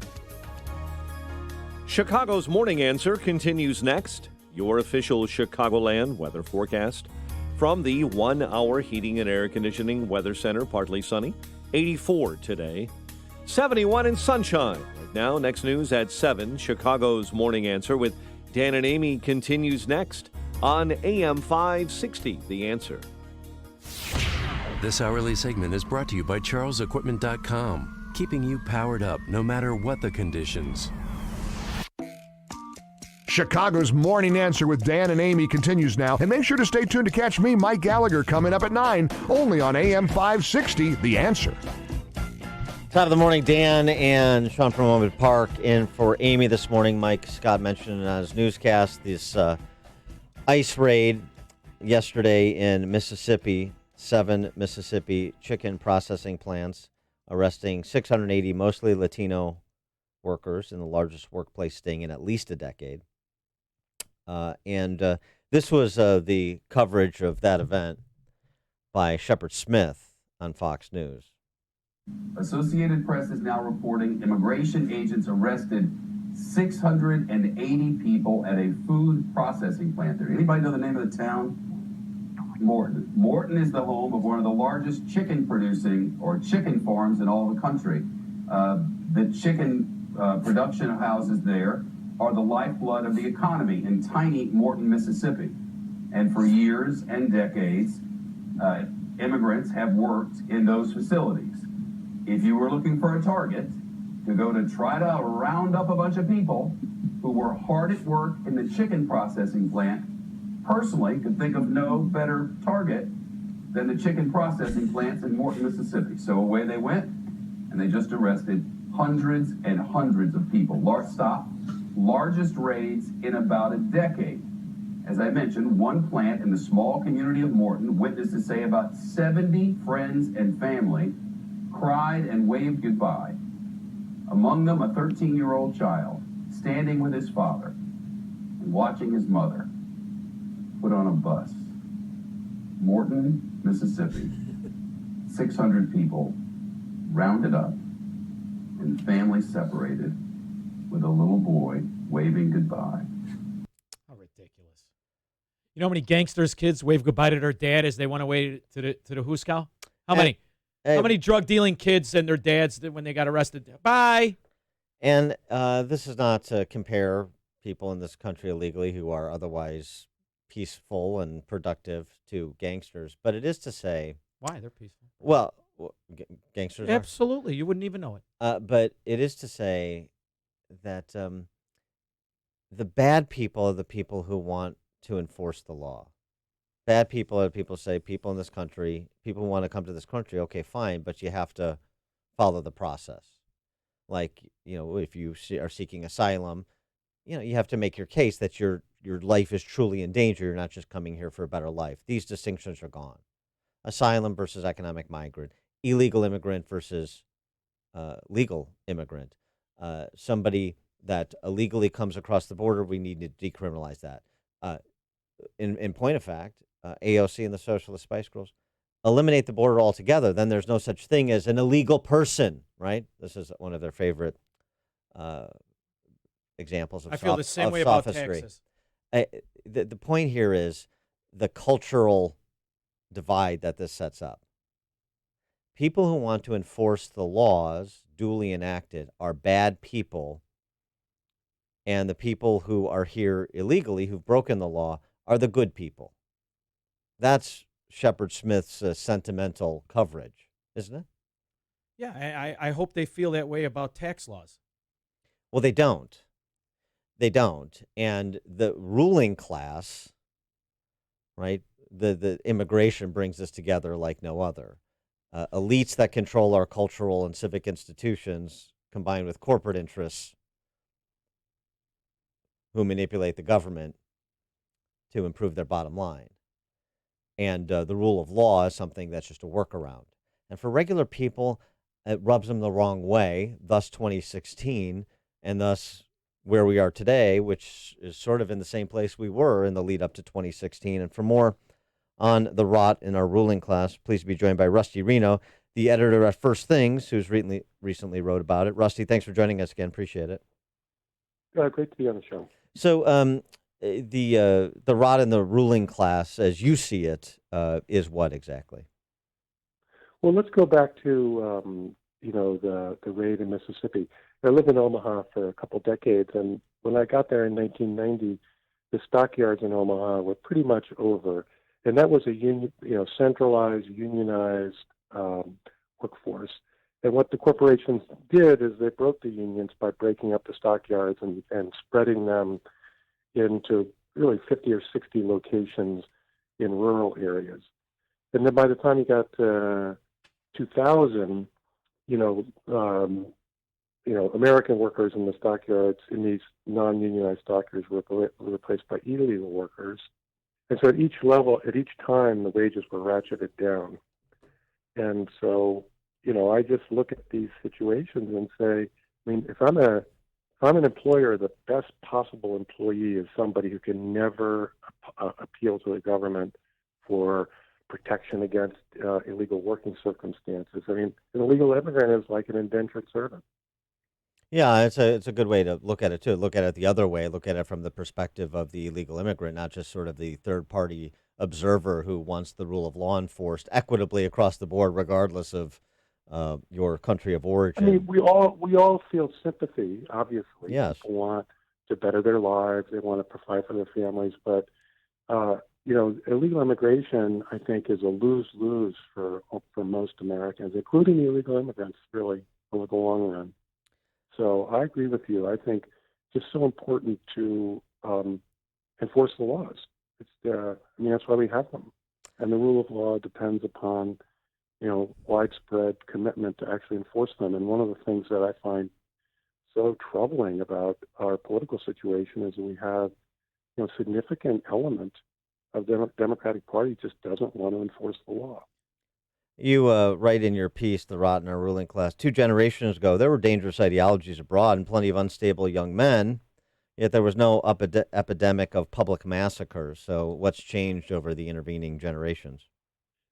There's so many things, and it's hard to pinpoint, but you do look at that.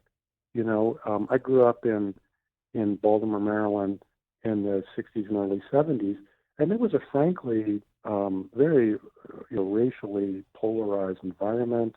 Racist sentiments were openly and widely expressed among many of my school friends. Yet you didn't have people, getting guns and going into shopping malls or, and killing people. And so you have to say, well, so people say, well, this is racially motivated. I don't deny that with the fellow in El Paso, but there are other factors obviously must be more important. And I think it's the general atmosphere. I don't know. I call it cultural deregulation. We've undergone a huge amount of cultural deregulation over the last 2 generations, and it seems to create an atmosphere where people think it's just okay to kill people, and that strikes me as a judgment against the people who've been running our culture for the last 2 generations. I'm interested in this. I'm an old man. I grew up in the 70s when things were more violent for the most part in real life. We didn't have the video games and we didn't have the movies that we kind of did, but not like this. But don't you think it's too the character of the citizen that has been deteriorated from within, and his victimization of himself being told by schoolmasters, by parents, that there always is a victim and there's always a plight? Because as you were talking, I was thinking about all of the shows in the 70s that could never be made today. All of the movies in the 70s that couldn't be made today. And it's more of a reflection on the character of the Caucasian than the character of the minority. Don't you feel that way? Well, I think it goes throughout our country. But I think back to your point about, when I was in high school, there'd be fights in the hallways. And I think there's a certain point at which it's a paradox, right? We have a school culture now that has zero tolerance for even the slightest, it's anti-bullying, et cetera, but at the same time, we have this virtual world that's extremely violent. You pointed out these video games, which, I don't ever, never use them, but you see like clips from them and you think, oh my goodness, these things are really, really explicit. And so it's a disconnect. So a young person who's 20, a male, 20-year-old male, can have no experience of being hit or hitting, which I think is a sobering experience. You realize, like, whoa, yes, this is for real. But at the same time, has all of this kind of virtual experience of very intense violence. I think that this contributes to, this mental detachment, because I really can't get my mind around how could you go take a gun and just in cold blood kill people, strangers. That seems very. It seems like it takes a special kind of social condition for people to be able to do that. Because as you were pointing out, that didn't happen when we were young. People did bad things. People did lots of bad things. People always do bad things. It's a fallen condition of humanity. But this kind of mass killing seems to be a sign of a pathology in our society. And I just say your fish rots from the head down. You got a society that's sick, then obviously it's a judgment on the people who lead the society. Well, and one thing I could say is our society for the last 2 generations has not been dominated by evangelical pastors in Texas, and so, progressives who try to say, well, we just haven't gone far enough, we haven't gotten rid of whatever repressive Christian morality. Say these people, these mass killers could have done with a great deal more influence of Christianity in their lives. Thank you. It's also concerning how few people understand sort of what you're talking about, are completely misdiagnosing it. This piece, the D.C. Press Corps, of course, is doing it on purpose, but this piece in Yahoo News is fascinating. Frightened by shootings, appalled at Trump, Americans are voting with their feet to leave. And it provides like 3 or 4 anecdotes about people from different parts of the country that are either escaping America to, Xanadu's like Spain, or considering leaving America for foreign countries because of mass shootings and because they don't like Trump's tweeting. If those are real examples that can be scaled at all, then boy, do we have a real problem in understanding root causes in this country. And not to mention a real misunderstanding of the world. Good luck in some of those countries that you want to go to if you think you're going to enjoy sort of the quality of life and the level of freedom you enjoy in this country. And it's 330 million people, so you've always got somebody doing something crazy. Exactly. And yeah, I think it's there's no trend there, at least not that I can see. No, but I mean, of course there's no trend, but the level of hysteria, the level of hyperventilation, the degree to which the D.C. Press Corps will invent trends, quote unquote. I just haven't seen something as blatant as that Yahoo News story, which will get no coverage or discussion except perhaps here. Well, I think part of what we're seeing is that we've lived my entire life under a kind of a liberal consensus. It really took hold after World War II, and then conservatives were the kind of safety valve, if you will, in this liberal establishment that dominated culture and so on. But they've been really losing their grip over the last decade. And so the hysteria really is coming from the fact that our society is changing. I mean, everybody says that, right? You think about it, people talk about the coming majority nation. I reject that. 85% of people born in the United States were a majority American country, super majority American country. But what they're intimating is that the world that we grew up in is changing. And what a lot of these establishment liberals don't realize is they have the most to lose in the change because they've been on the top of the heap culturally in terms of cultural power for the last 70 years. And Trump, I think, is a symptom of that. And his tweeting outrages them because he's constantly violating the etiquette that they've laid down about how you're supposed to talk about our society and problems and where we're going to go from here and so on. I have to ask. That's how I analyze the hysteria. I have to ask you, aren't you fascinated with the change? That it's not really progressing, but in fact it's regressing to a society that is adopting more of a top-down collectivism versus asking for the freedom and the individuality that we were promised when we grew up. I'm amazed in the fact that to me it's not progressing, it's regressing the whole time I'm being told it's led by progressives. I find it fascinating. Well, progressives are the establishment. I think Obama, 2008, was the first time that people making more than $200,000 a year voted majority Democrat. So the Democratic Party now has become the establishment party. So it's progressive, but we'll use that term. I'm happy to concede it to them. But sociologically, they are. There's not a single Fortune 500 CEO that contributed to Trump's campaign. There's not a single elite university president that I'm sure that not a single one that voted for Trump. There's not a single head of a mainstream foundation that voted for Trump. You go down the list. So that is the establishment. That is the sort of the status quo.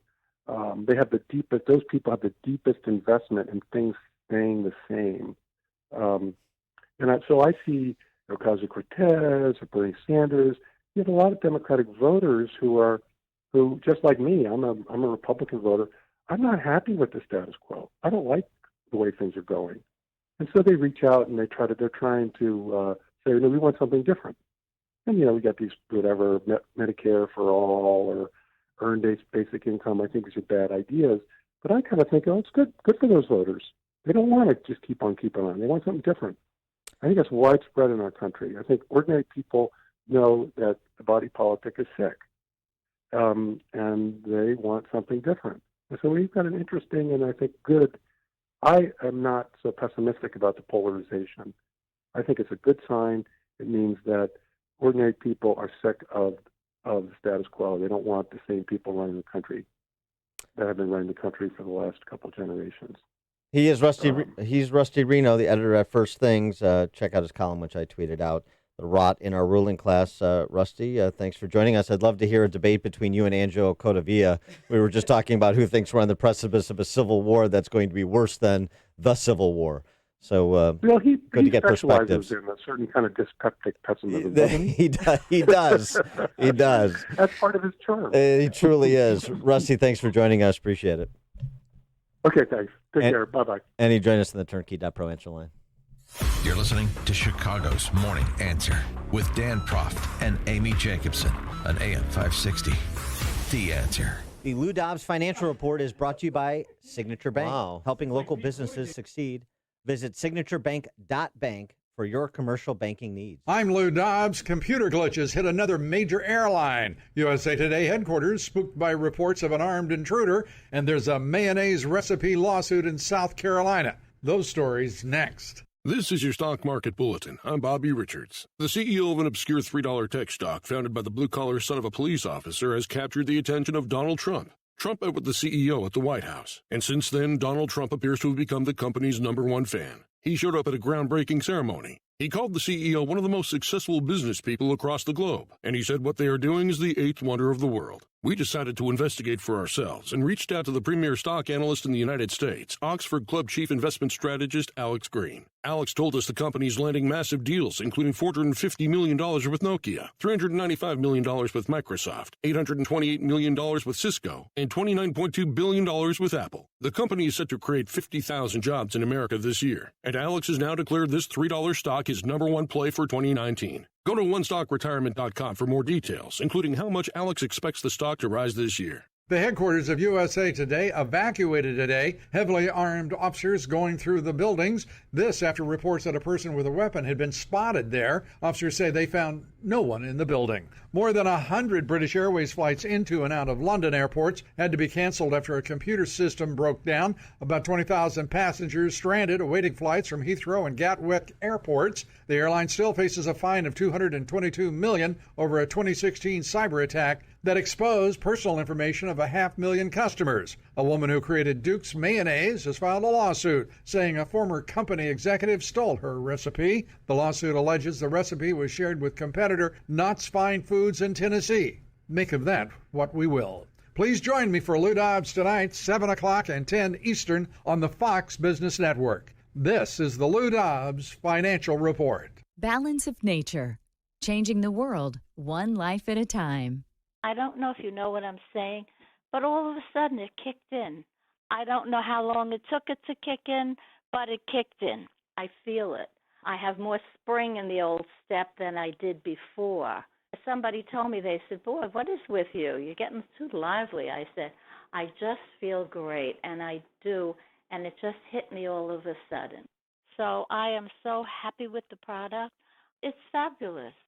Experience the balance of nature difference for yourself. For a limited time, all new preferred customers will receive an additional 30% discount and free shipping on your first Balance of Nature order. You will also receive an extra $10 off on any additional set of fruits and veggies you purchase. This summer special will expire, so don't wait. Call 800-2468-751 or go to balanceofnature.com and use discount code CHICAGO.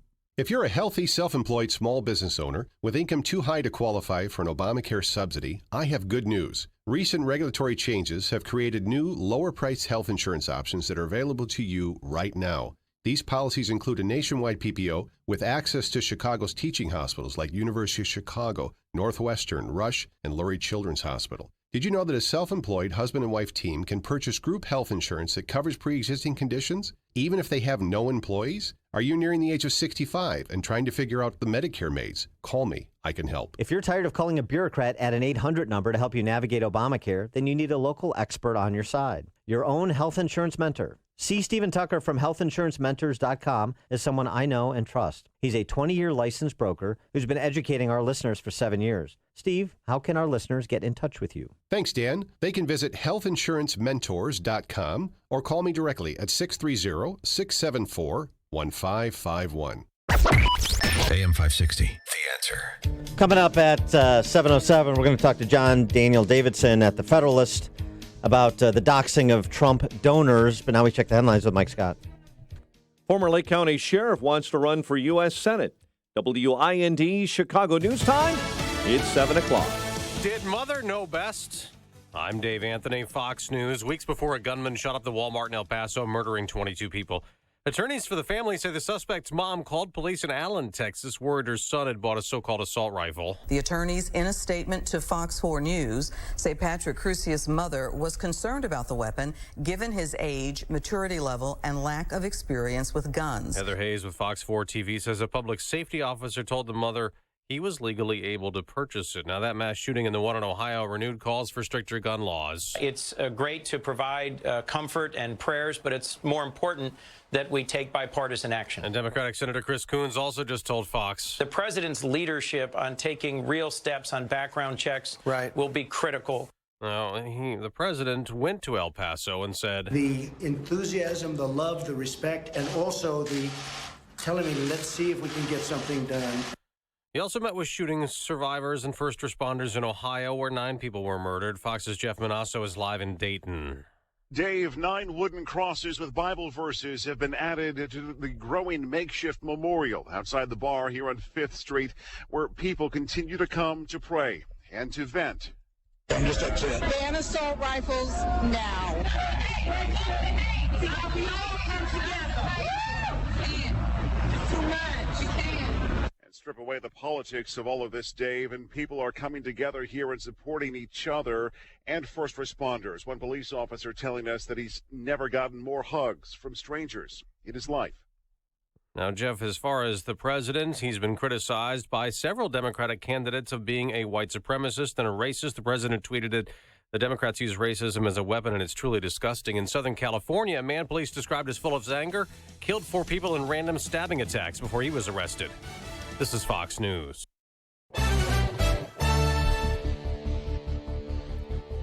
Sunshine, 7:02 on AM 560, The Answer. Good morning. I'm Mike Scott. A person of interest is in custody after a woman was found shot to death in Aurora. This relative remains in shock after Jeanette Luna's body was discovered yesterday. The only thing I can say is she was really nice.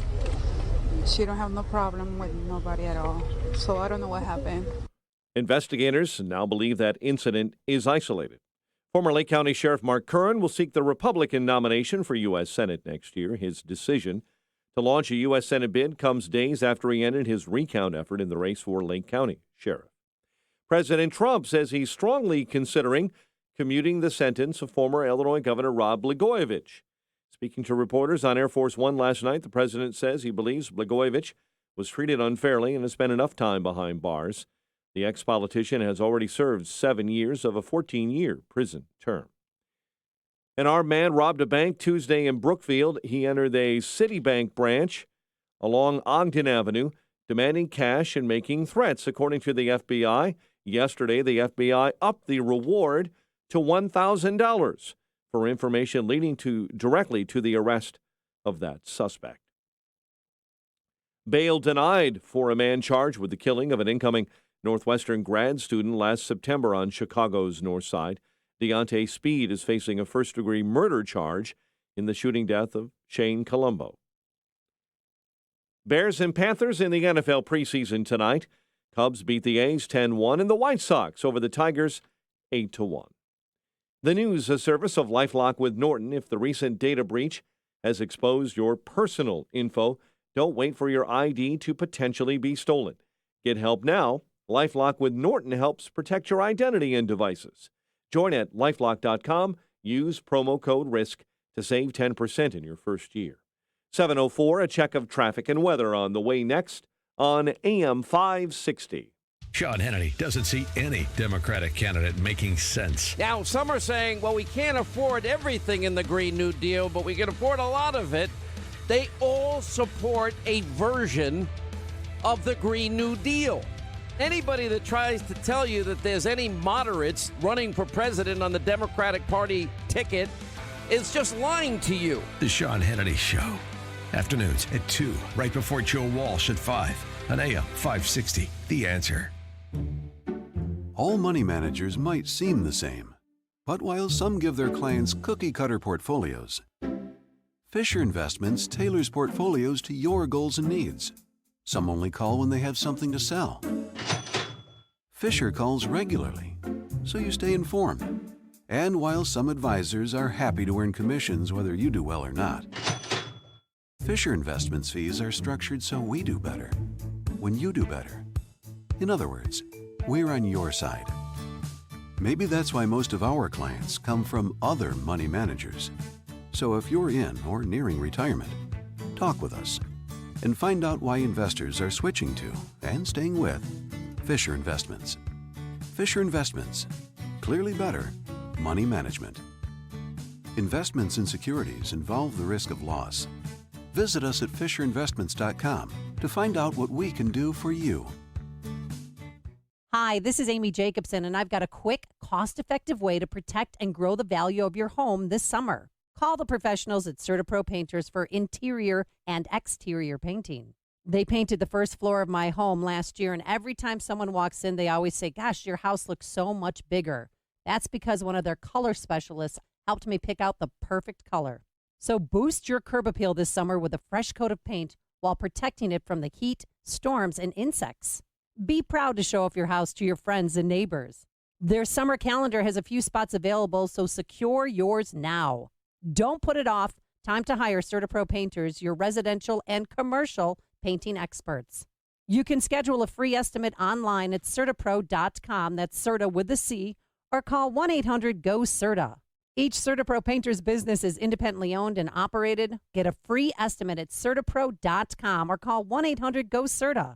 CertaPro Painters, we do painting, you do life. The kids grew up so fast. Hard to believe it's been over 20 years since you were playing catch in the backyard or showing your youngest around the kitchen. Lots of memories in this house. But maybe it's time to make new memories in a house that's more suited to your current lifestyle. McNaughton Development brings all the quality, style, and upscale details you love in your current home in a custom home that better suits your present needs. You don't have to scale down and sacrifice everything you love in the home where your kids grew up. With McNaughton, you get the highest quality custom residential construction with exclusive amenities. Right now, McNaughton is building Lakeside Point of Burr Ridge. It's a community with 44 home sites in the heart of the Burr Ridge Village Center, featuring 7 refined ranch and first-floor master 2-story floor plans. You can walk to the finest restaurants and shops in Burr Ridge and enjoy maintenance-free living in a park setting with natural lake. Now, through August 31st, save $25,000 on options. To learn more about Lakeside Point of Burr Ridge and their other suburban communities, visit LuxuryEmptyNester.com. Indeed, used by over 3 million businesses for hiring, where business owners and HR professionals can post job openings with screener questions, then sort, review, and communicate with candidates from an online dashboard. Learn more at Indeed.com/hire. 7:07 in the AM 560 Traffic Center. Here is Jim Telemonte. Eden's inbound traffic is heavy. Peterson to the junction, 22 minutes. Lake Hook to Montrose, outbound 21. The eastbound spur is heavy this morning. Kennedy, 35 minutes. O'Hare to downtown, 17 from Montrose, 14 on the express. Outbound 34 minutes to the airport. Inbound Eisenhower, it's 45 minutes, 390 to downtown, 30 from Manheim. Outbound 44 minutes to 390. Stevenson, 55 minutes, 355 to the drive. Outbound 38. Ryan is 28 minutes, 95th to downtown. I-57, Bishop Ford, both 20 minutes, side each the merge. Southbound Tri-State, it's tight, 22 to Deerfield. Northbound 95th to 31st. Then from the Reagan Tollway to the Bensonville Bridge. Northbound Vanderbilt to Moreland, slow, 75th to the Reagan Tollway. I'm Jim Telemonte. On AM 560, The Answer. Chicago's Morning Answer continues next. Your official Chicagoland weather forecast from the 1 Hour Heating and Air Conditioning Weather Center and our meteorologist, Steve Williams. Sunshine, a few patchy clouds. Today's high 84. It'll be clear tonight, low 60. Mostly sunny for tomorrow, the high near 81. Partly sunny on Saturday, showers by nightfall, the high Saturday 84. I'm Steve Williams on AM 560, The Answer. 71 and sunshine. Next news, 7:30. Chicago's Morning Answer with Dan and Amy continues next on AM 560, The Answer. This hourly segment is brought to you by On Target Radio. From firearms and Second Amendment rights to personal freedoms and government intrusions. Listen here Sunday nights at 9.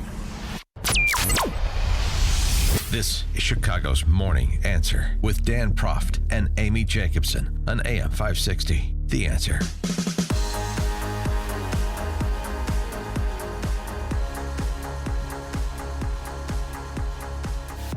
Top of the morning, Dan, and in for Amy J. this morning is Sean from Elmwood Park. The president addressed the press gaggle before leaving for his stops in Dayton and El Paso yesterday. And, of course, was peppered with questions about his rhetorical choices and their connection to white supremacy. The president responding. So my critics are political people. They're trying to make points. In many cases, they're running for president, and they're very low in the polls. A couple of them in particular, very low in the polls.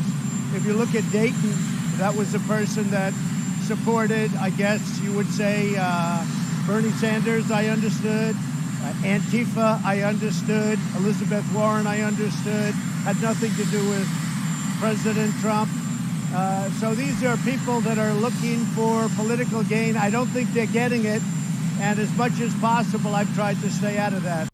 I love when he refers to himself in the Me third too. person. I'm a big fan. Yeah, it's just like a locker room.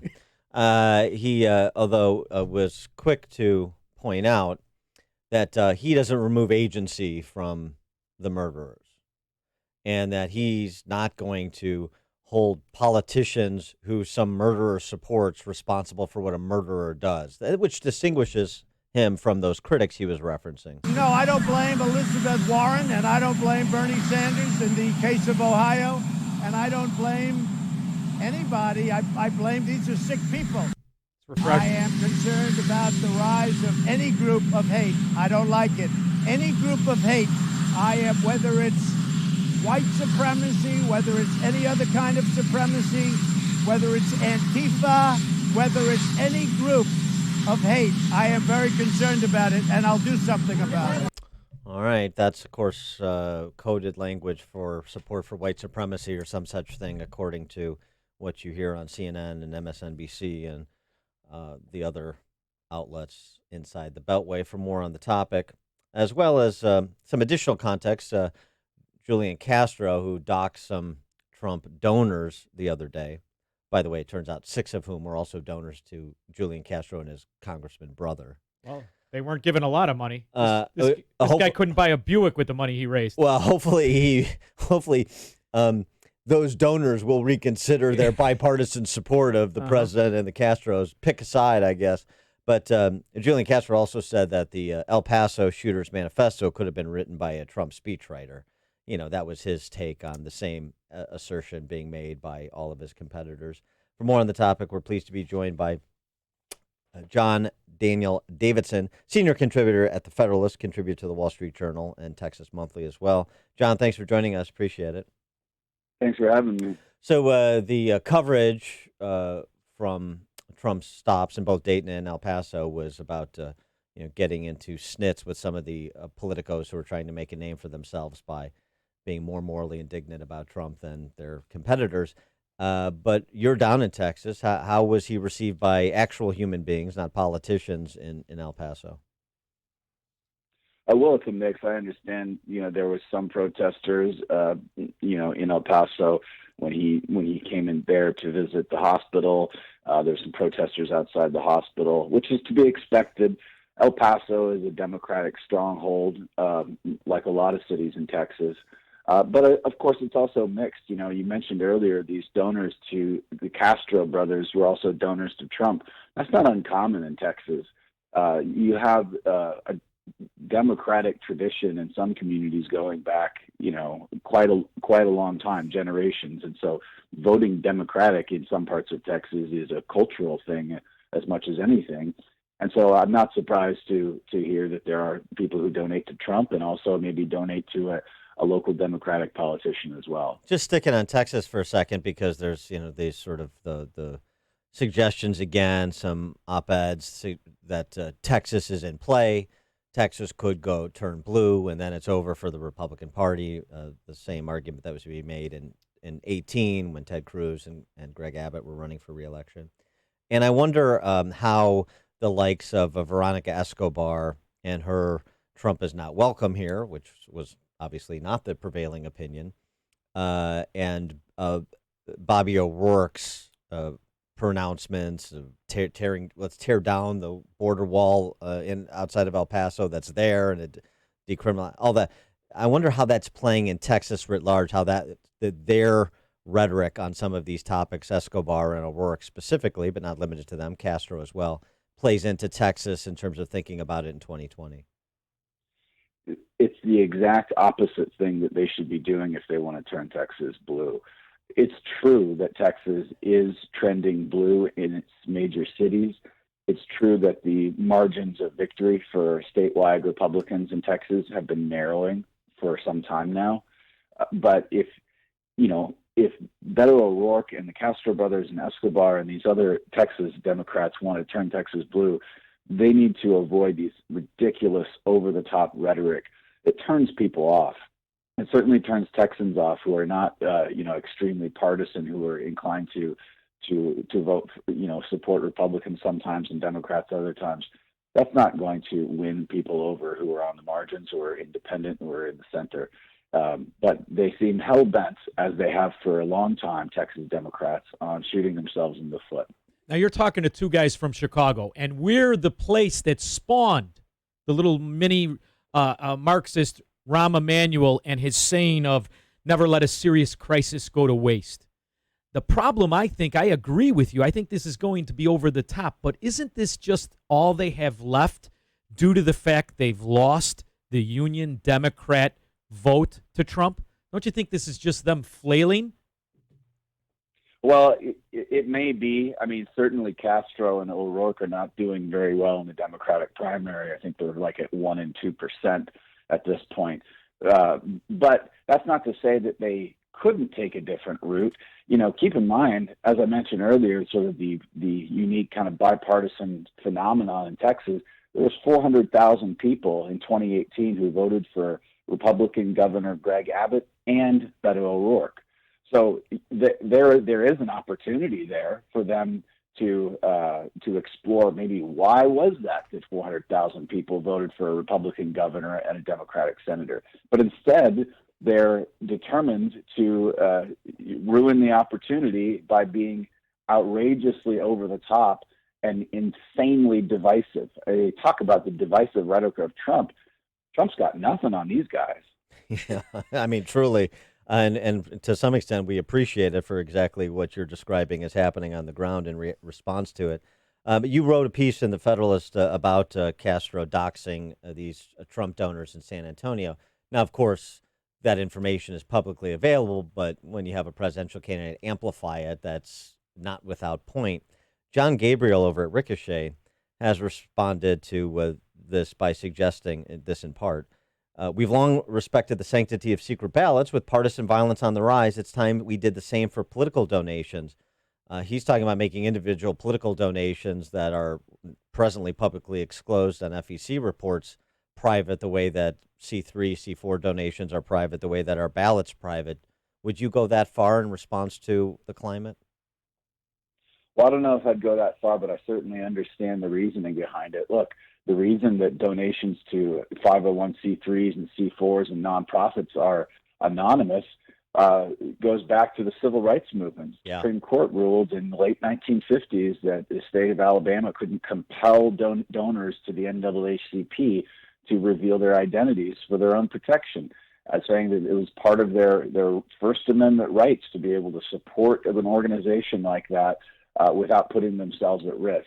And when Castro publicizes the names and businesses of the donors and essentially says, "Hey, that's a nice business you got there. Be ashamed if something happened to it." Right. That is a threat. That is an intimidation. Yeah, I mean, you guys in Chicago should know that sure. as much as anybody. Sean used to be in that business. Yeah, I worked on the other side of the fence. And here's the problem you run. I get your point, and I agree with it. I really do. I think, to a certain extent, you should have your privacy and yada, yada, yada. Don't you get nervous? Listen, we're adults. At a certain point, you give a PAC or a politician $1 million, $100,000, $7 million. You're bribing people, aren't you? I mean, how do we get that back? Because I have to tell you, I strongly disagree with the idea we turned a blind eye to absolute and total bribery. Now, I think that's the only thing that government agrees in a bipartisan fashion. Both the Republicans and the Democrats want to keep that going. So, I don't know. How do we get that back? How do we get the integrity of our politics back at this point? Well, I don't know, but I don't think that we're going to get the integrity of our politics back just by doing campaign finance reform. No. That is maybe a problem, and maybe we could do a better job of that. But we've got to demand that our leaders be more responsible with their behavior, with the things they say. You have every single Democratic presidential candidate right now is essentially coming out and saying Donald Trump is a racist. He supports white supremacy. He's responsible for these shootings. And the message that they are sending to voters, whether they want to send this message or not, is if you support Donald Trump, you're a racist. That's crazy rhetoric. And it used to be, you used to have these sort of guardrails in public life in America where you didn't question the patriotism of your political opponent, even if you disagreed with them, things like that. All that's out the window now. And we've got to figure out a way to recover that, or we're not going to be able to share a republic with one another.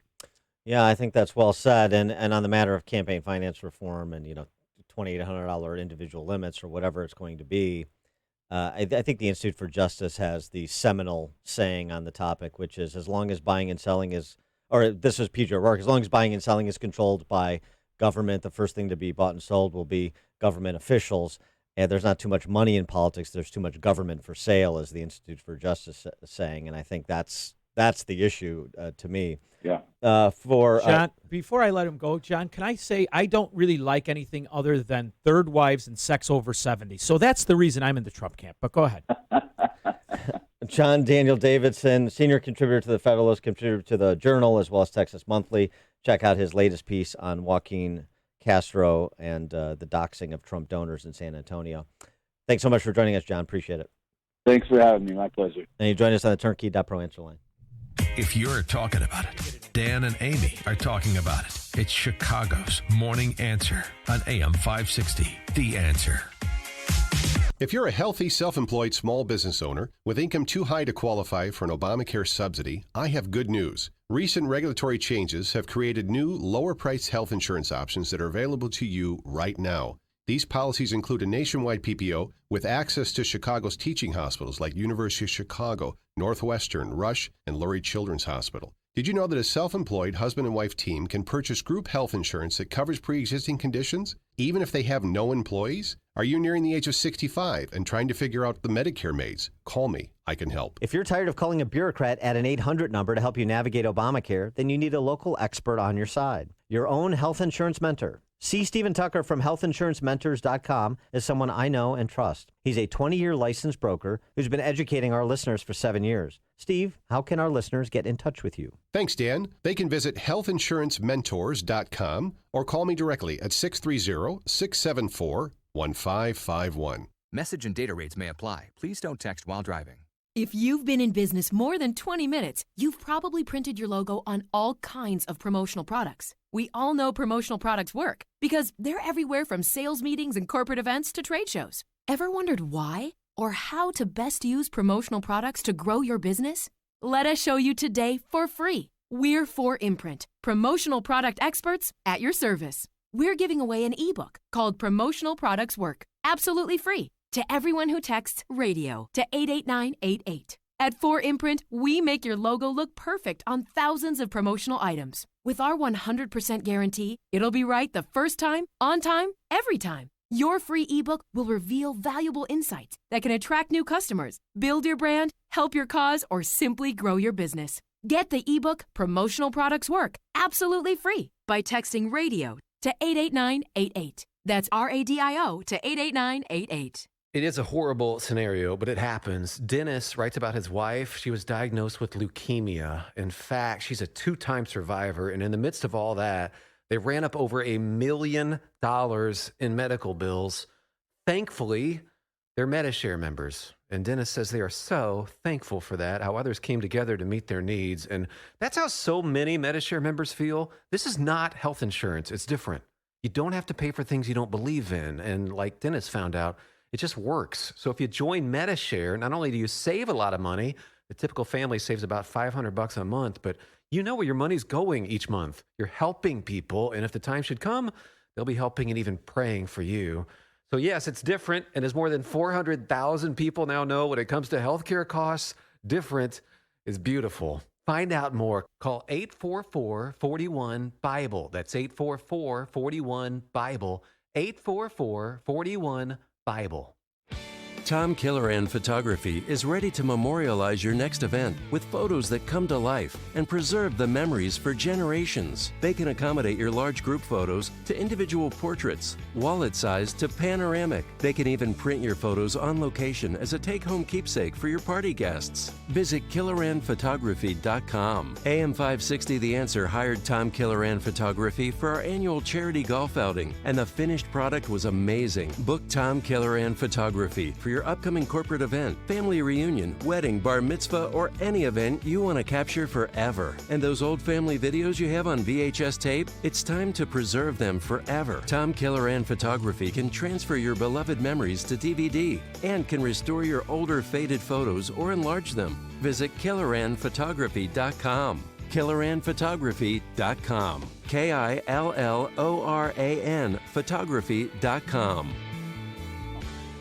I'm doing it. Justin's doing it. My sister's doing it. A lot of people are taking Balance of Nature. Why? Well, it's an easy and convenient way to get the fruits and veggies you need on a daily basis. Because admit it, we're not eating enough fruits and veggies at all those summer barbecues where there's beer and brats and hot dogs. Balance of Nature is just that, easy and convenient. And if you listen to this station, you've heard people talk about how Balance of Nature has changed their lives. And it could do the same for you. So start living a healthier life today by taking Balance of Nature. Experience the difference for yourself. For a limited time, all new preferred customers will receive an additional 30% discount and free shipping on your first Balance of Nature order. You will also receive an extra $10 off on any additional set of fruits and veggies that you purchase. This summer special offer will expire soon, so do not wait. Call 800-246-8751 or go to balanceofnature.com. Use discount code Chicago. There's an urgent need for first responders right now and right here in the Chicagoland area. Start a new, meaningful career, providing a valuable life-saving service, and make a difference by helping others. Get your EMT training and certification from Elite Ambulance at emtnow.org. Experience a new and rewarding career as a professional emergency medical technician with training and certification at emtnow.org. Sign up today for first responder EMT courses with Elite Ambulance courses. They make it easy with day and evening classes starting soon. Offered at multiple locations: Elgin, Hickory Hills, Naperville, Orland Park, and Schiller Park. Take the first step and become a qualified EMT, emergency medical technician. The second step, a more advanced paramedic. And third step, firefighter. Log on to emtnow.org for complete details and EMT training courses starting soon. Sign up now before classes fill up. Start your new career making a difference as a first responder. Go to emtnow.org. That's emtnow.org. AM 560, The Answer. Dan and Sean from Elmwood Park in for Amy this morning, and we were talking about doxing Trump donors as the Castro brothers did, but I'm not for or keeping private political donations. I think it should be out in the open. Every one of them. I think should all be out in the open so that people can make assessments as they see fit and argue about it and so forth. That's fine. You also have, did you see this? The owner of the Miami Dolphins, who I guess made his money in fitness chains, SoulCycle, Equinox. Not another massage parlor thing. No. Stephen Ross, he's hosting a fundraiser for Trump and now facing the backlash over hosting a fundraiser for Trump, considering many of the Equinox and SoulCycle clients are urban dwellers that tend to be a little bit more left, the hate has no home here, housewives and so forth. Part of this whole thing about privatizing because of partisan violence, keeping private these donors and donations and stuff. One of the reasons I don't like is not just the transparency of understanding who's backing whom, and I think that should be made transparent, but also because I think it makes people less politically courageous. And this is a time where we need more political courage, not less. Hey, you want to come at me because I support candidate A or candidate B? Come on at me. See, I like it for different reasons. I love it. I really do, because here's the other thing. You're a smart guy with Northwestern. I can't say it enough. The letters after your name. You hang around with guys with Roman numerals after their name. Sure. Here's the thing. At a certain money level, you're bribing them. You don't agree with them. I'm sorry. It's just the way it is. Why in the hell would you give somebody $1 million? You're buying them because you need that to come back to you 10 times over.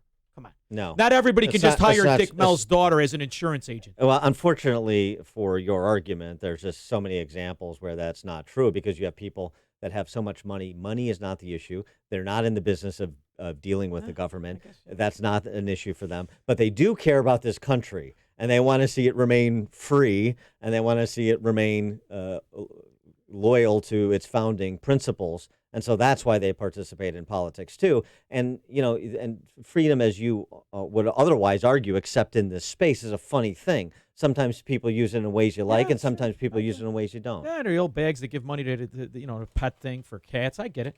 Coming up at 7:37, we're going to talk to retired psychiatrist and great intellect author Theodore Dalrymple, Manhattan Institute, about the role of imitation in these mass shootings. But now we check the headlines with Mike Scott. Blue skies and sunshine at 7:30. Stories we're following this morning, including ICE agents rounding up nearly 700 suspected illegal immigrants Wednesday in what's being called one of the biggest single immigration raids ever. Agents raiding food processing plants in 6 Mississippi cities. Lawyers for the family of the El Paso Walmart shooter say his mother called police because she was worried about him owning a gun authorities say he eventually used. NBC's Miguel Almaguer says Patrick Crusius' family is left with many questions. Patrick's actions were apparently influenced and informed by people we do not know, they write, and from ideas and beliefs that we do not accept or condone in any way. The family's legal team says that Crusius' mother had concerns about him owning the gun, considering his age and lack of experience. At least 4 are dead in Southern California after a man went on a stabbing spree Wednesday evening. The suspect is accused of stabbing numerous people in what police described as a string of robberies at several locations across the towns of Garden Grove and Santa Ana. Pizza Hut closing as many as 500 restaurants over the next 2 years. The company plans to focus more on delivery and carryout. Person of interest is in custody after a woman was found shot to death in Aurora. Jeanette Luna's body was discovered yesterday in a home in the 500 block of South LaSalle.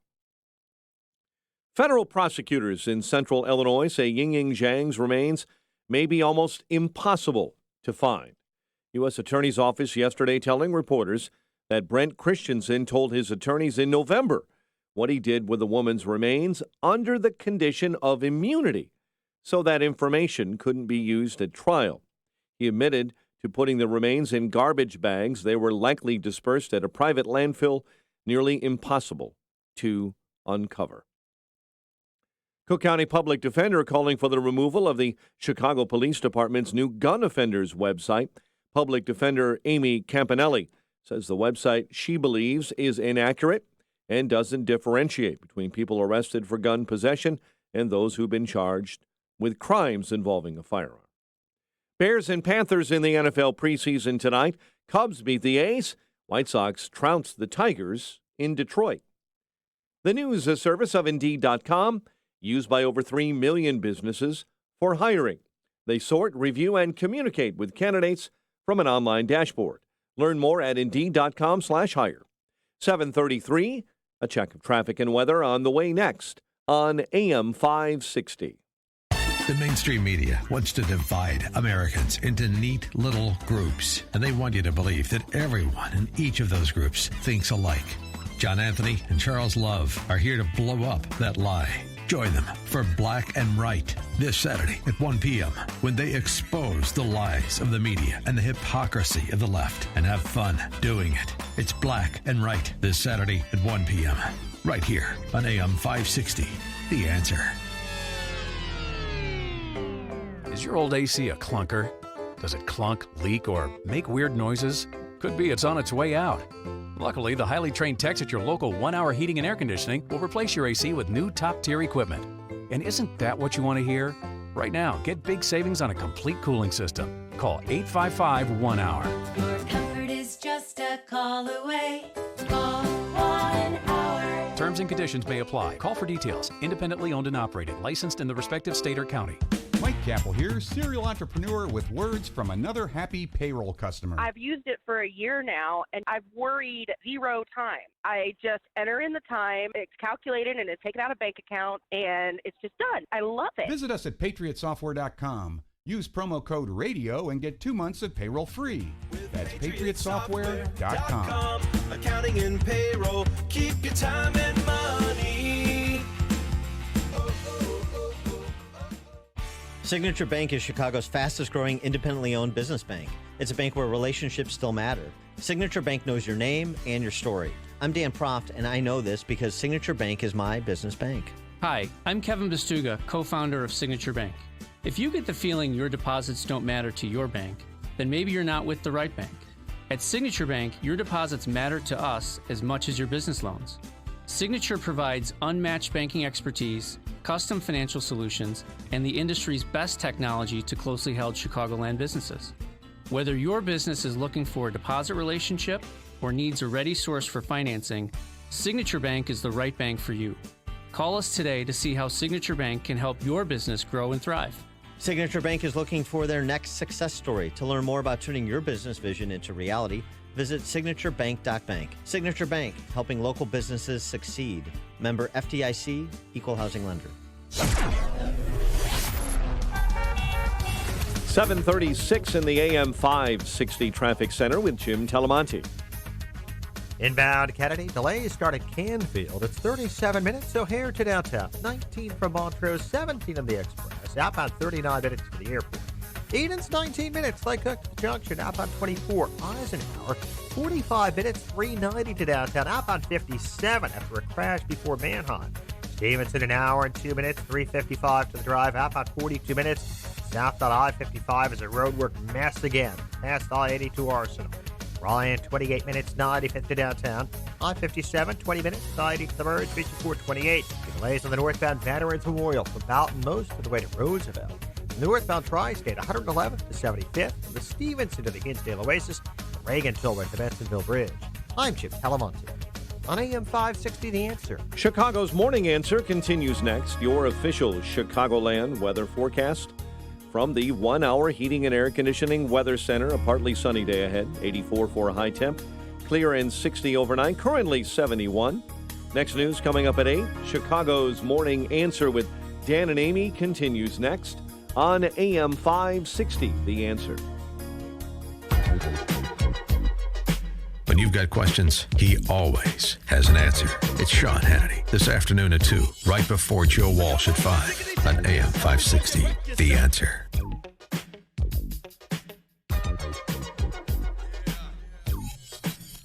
Top of the morning, Dan, and in for Amy J this morning, Sean from Elmwood Park, Maggie Haberman reporting the New York Times yesterday. Oh, I'm so sorry that Amy isn't here to enjoy this. Trump confirms to Pool, reporter's Pool, on Air Force One, what two sources have said has been discussed for days, that he's likely to commute one former governor named Rod Blagojevich's prison sentence. You know, I give you credit on this topic. 312-642-5600, turnkey.pro answer line, 64636DA, turnkey.pro text. I now that it is perhaps coming to fruition. Is this, even if you agree that a sentence should be commuted, is this the proper timing to do so? Yeah, he's going to go after Democrats, and this is a great way to do it. But here's the other thing. You changed my mind on this. I'll give you absolute credit. Oh, good. Because originally I was like, 14 years. What did he really do that the other ones don't do? And ironically, that's the exact reason you should insist on more time. Exactly. I mean, exactly. They all do it and they all walk around and get away with it. But what it's done is it's flipped us as the citizens into tolerating it. Well, that not only that, you have people flacking. Oh, 14 years was too much. Why? Because other people do it too. So then we shouldn't punish anybody because some people get away with it?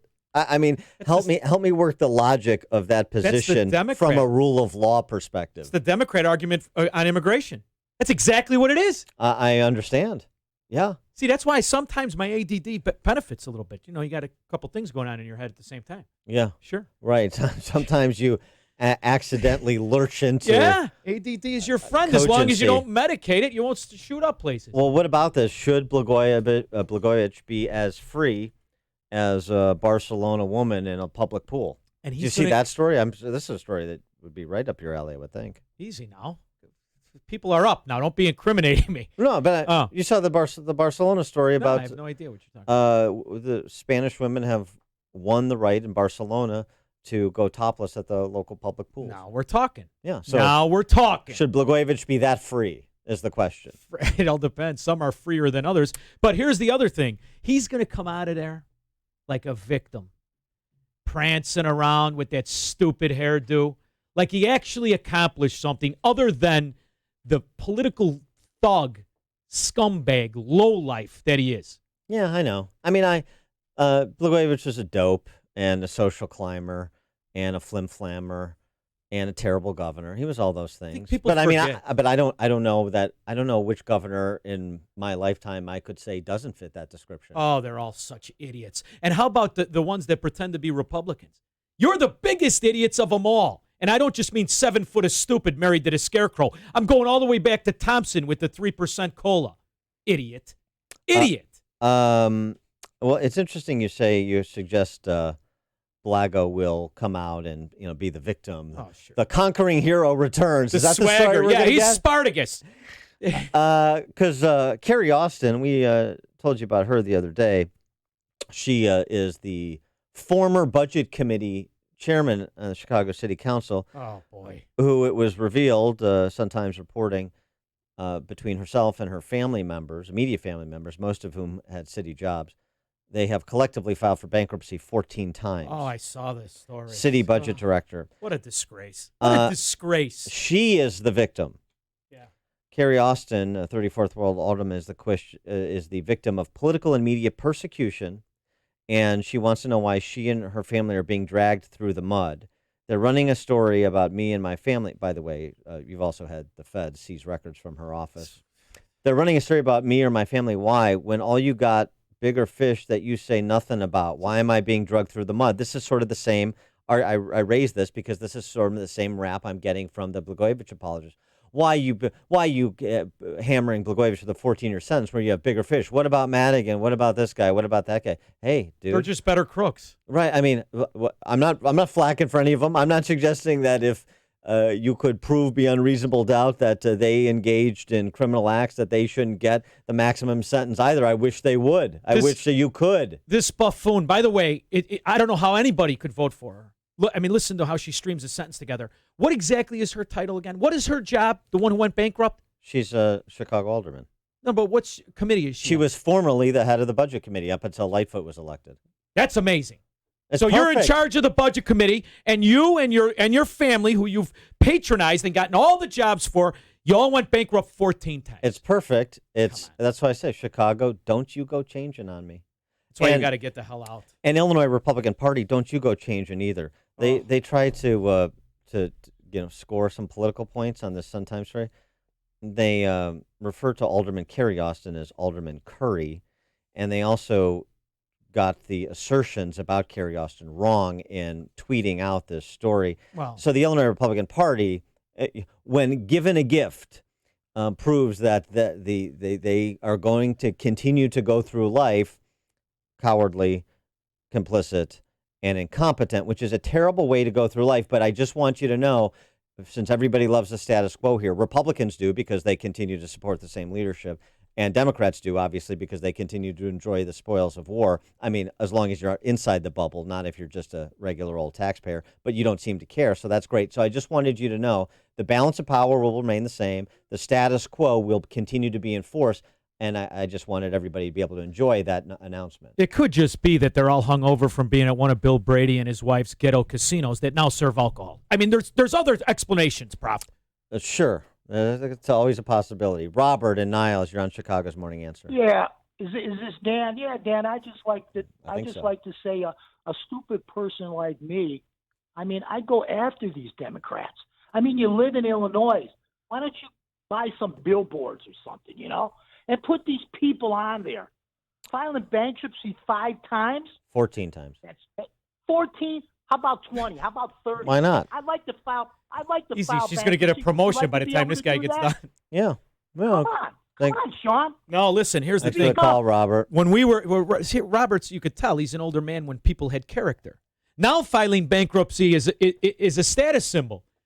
You know what I mean? When I was a kid, you didn't go on food stamps, you didn't welch on your word, and you didn't file bankruptcy. Now I got lawyers coming on all kinds of TV and radio talking about strategic default. In fact, we now admire people who have operated as such. Well, you know what? I'm going to go with that. I'm going to go with that cultural change. Here's why. If we can convince the political ruling class in Chicago and Illinois that bankruptcy is something to be celebrated, it's something that it's not something to be ashamed of at all, then maybe we'll get somebody to do what needs to be done in Chicago, which is to push it into receivership. All of these stories, Prof, have the one common denominator of the real problem, and that's the character of man. Well, it's of disgusting. course. Well, it's disgusting. How about the Chicago voter that votes for this old haggard fraud? How stupid are you? Which old haggard fraud? The one that just exactly. Oh, Kerry Austin. Yeah. Well, did you look at her? Look at her. She's an old hag con job. Well, and then when she's caught, I'm not the worst guy here. Yeah, no kidding. But this is the same city that voted for that wannabe Irish drunk gangster. Which one? Ed Burke. Once again, we got to be very specific. You got to use names. Sorry. Steve on the South Side. Hey, good morning, guys. The only thing Blagojevich was guilty of was being greedier than the Democratic machine that feeds him. And it was just a message saying, you know what? We run the table, not you. And that's what happens. He ends up in jail. You think it was greedier or less aware? Madigan doesn't have a cell phone. He's smart. Thanks for the call, twice Steve. as greedy. Sorry, I didn't mean to cut you off, Steve. But yeah, no, I mean, this is not like a competition. Like Blagojevich is dumber or more greedy than the next guy, than the hostess truck driver who just got indicted. Has been a state senator out in eastern DuPage County. At least John he got a job. Cullerton's cousin. Excuse me, John Cullerton's cousin, Tom Cullerton. So I mean, the like, who's dumber, who's greedier, who's more diabolical? Who cares? The rule of law and the punishment associated with enforcing it. I think Trump is wildly wrong to commute a sentence, and I think it is terrible timing as well. I don't think this is something that you do going into a re-election. I just don't understand it. I don't understand because Blagojevich appeared on Celebrity Apprentice, because he has because he likes him personally. I don't care. He was a terrible governor who did terrible things to the state and the families in it, and he broke many laws per his convictions, felony convictions. He should serve the sentence that was meted out. Period. The end. Trump is wrong here. And the greatest defense is everyone does it. That's the beauty of the whole story. He didn't do anything anybody else doesn't. And they're right when they say that. They're right. And that's how you perpetrate a kleptocracy with that attitude. Outrageous. Mark in Plainfield, you're on Chicago's Morning Answer. Good morning, Sean and Dan. First, I'd like to wish you both a happy Atomic Bomb Week. Why we don't celebrate what happened 74 years ago is absolutely beyond me. But, Dan, I think you are 100% correct on this issue. Republicans don't care. Democrats won't appreciate it. The only excuse to commute Blagojevich would be is if you could get Mike Madigan to serve the rest of his sentence. Otherwise, just let him rot wherever he's at. Thanks, Mark. This is the morning show more Chicago radio listeners are choosing. This is Chicago's Morning Answer on AM 560. The Answer. Hi, it's Amy Jacobson, and my good friend Mike Lindell, you know, the MyPillow guy, has authorized me to make the best offer ever on radio, TV, or in store. For a limited time only, you can get a 2-pack of premium MyPillows for only $69.98. That's only $34.99 per pillow, the lowest price ever offered in the history of MyPillow. If you don't own a MyPillow yet or already know why this is the pillow everybody wants and loves because you have one, then get the best deal ever. And by the way, you can still get 30% off pet beds, mattress toppers, and those Giza cotton sheets that I love. So act now to get this brand new, absolutely lowest price ever of 2 premium MyPillows for only $69.98. Go to MyPillow.com, use promo code Amy, or call 800-489-0201. That's 800-489-0201, or MyPillow.com. Use promo code Amy. Visit MyPillow.com. Hi, I'm Alan Bronson. And I'm Bill Cook. All of us at Clear Financial Strategies want to thank you for the overwhelmingly positive response to our previous ads, but the 75% discount on our fiduciary review ends soon. We have good news. You and your employees need not be constrained by one-size-fits-all retirement plans. Working with industry heavyweights like Charles Schwab, the professionals at Clear Financial Strategies will customize a plan that includes the features that best fit your goals, including personal financial planning and all mobile-friendly. Your plan will be managed in a fiduciary-compliant process that puts the day-to-day burden on the shoulders of the professionals at Clear Financial Strategies. We also offer a low-cost, no-transaction fee HSA plan that can mirror your 401k, permitting investments with the first contribution. All this, plus financial wellness and personal advice to help assure retirement readiness. Call now, 855-972-9564. That's 855-972-9564, or go to my401krisks.com. Balance of Nature. Changing the world, one life at a time. While I'm searching for the perfect balance, there's hundreds of thousands of chemicals just in an apple alone, and hundreds of thousands in an orange, and all of them. If I can just remove the water without damaging all of the other chemistry, then I can pack it more dense. I never imagined that I would be able to get it down to 3 fruit capsules and 3 vegetable capsules and have the same nutrient value as eating over 10 servings of fruits and vegetables every day. Experience the Balance of Nature difference for yourself.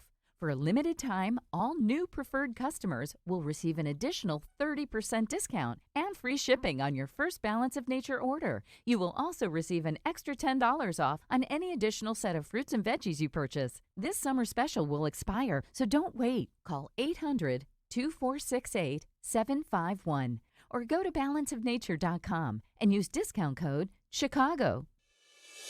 Is it necessary for a church to become incorporated? This is Law and Justice with Jay Sekulow. I was wondering if it's true that churches need to become incorporated to protect themselves and their members from frivolous lawsuits. Well, you know, look, I can't give individual advice on a church-by-church basis, but in my view, incorporating is a good idea. Now, some states do allow churches to incorporate, and certainly from a liability standpoint, it always helps to what's called a corporate shield. That's why corporate existence is structured that way. One thing I want to make clear, Jason, and we've had a number of calls in the last couple of months from pastors around the country, the fact that you incorporate does not mean you have to file for a 501c3 recognition. Churches are automatically tax exempt under 508 of the Internal Revenue Code. The American Center for Law and Justice is committed to defending your religious and constitutional freedoms. To become more involved in protecting these freedoms, visit us at aclj.org. That's aclj.org.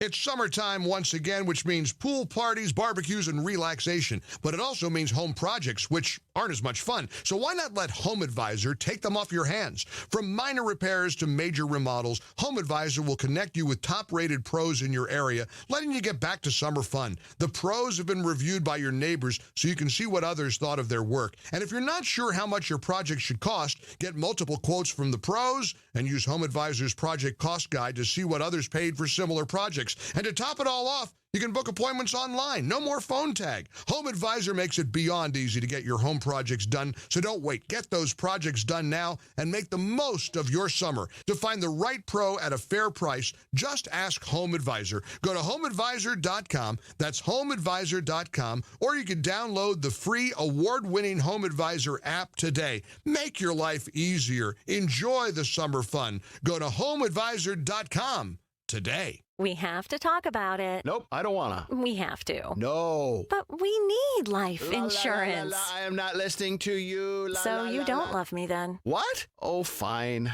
We need life insurance, but all the paperwork, it's such a pain. Not with Ethos. Ethos? Is that some kind of yoga thing? No, Ethos is life insurance for people like us. Like us? People who don't have time for fine print, insurance jargon, and hidden fees. Yeah, I pretty much hate all that stuff. Of course you do. With Ethos, you can apply online, and there's a policy for every budget. Really? Yes. The online application only takes 10 minutes, and you'll be taking the first step in ensuring the kids and I'll be safe, even if something unexpected happens. Ethos brings you choices that don't require an in-person meeting with an agent, and in most cases, there's no need for a doctor's appointment. Feel better? Yeah.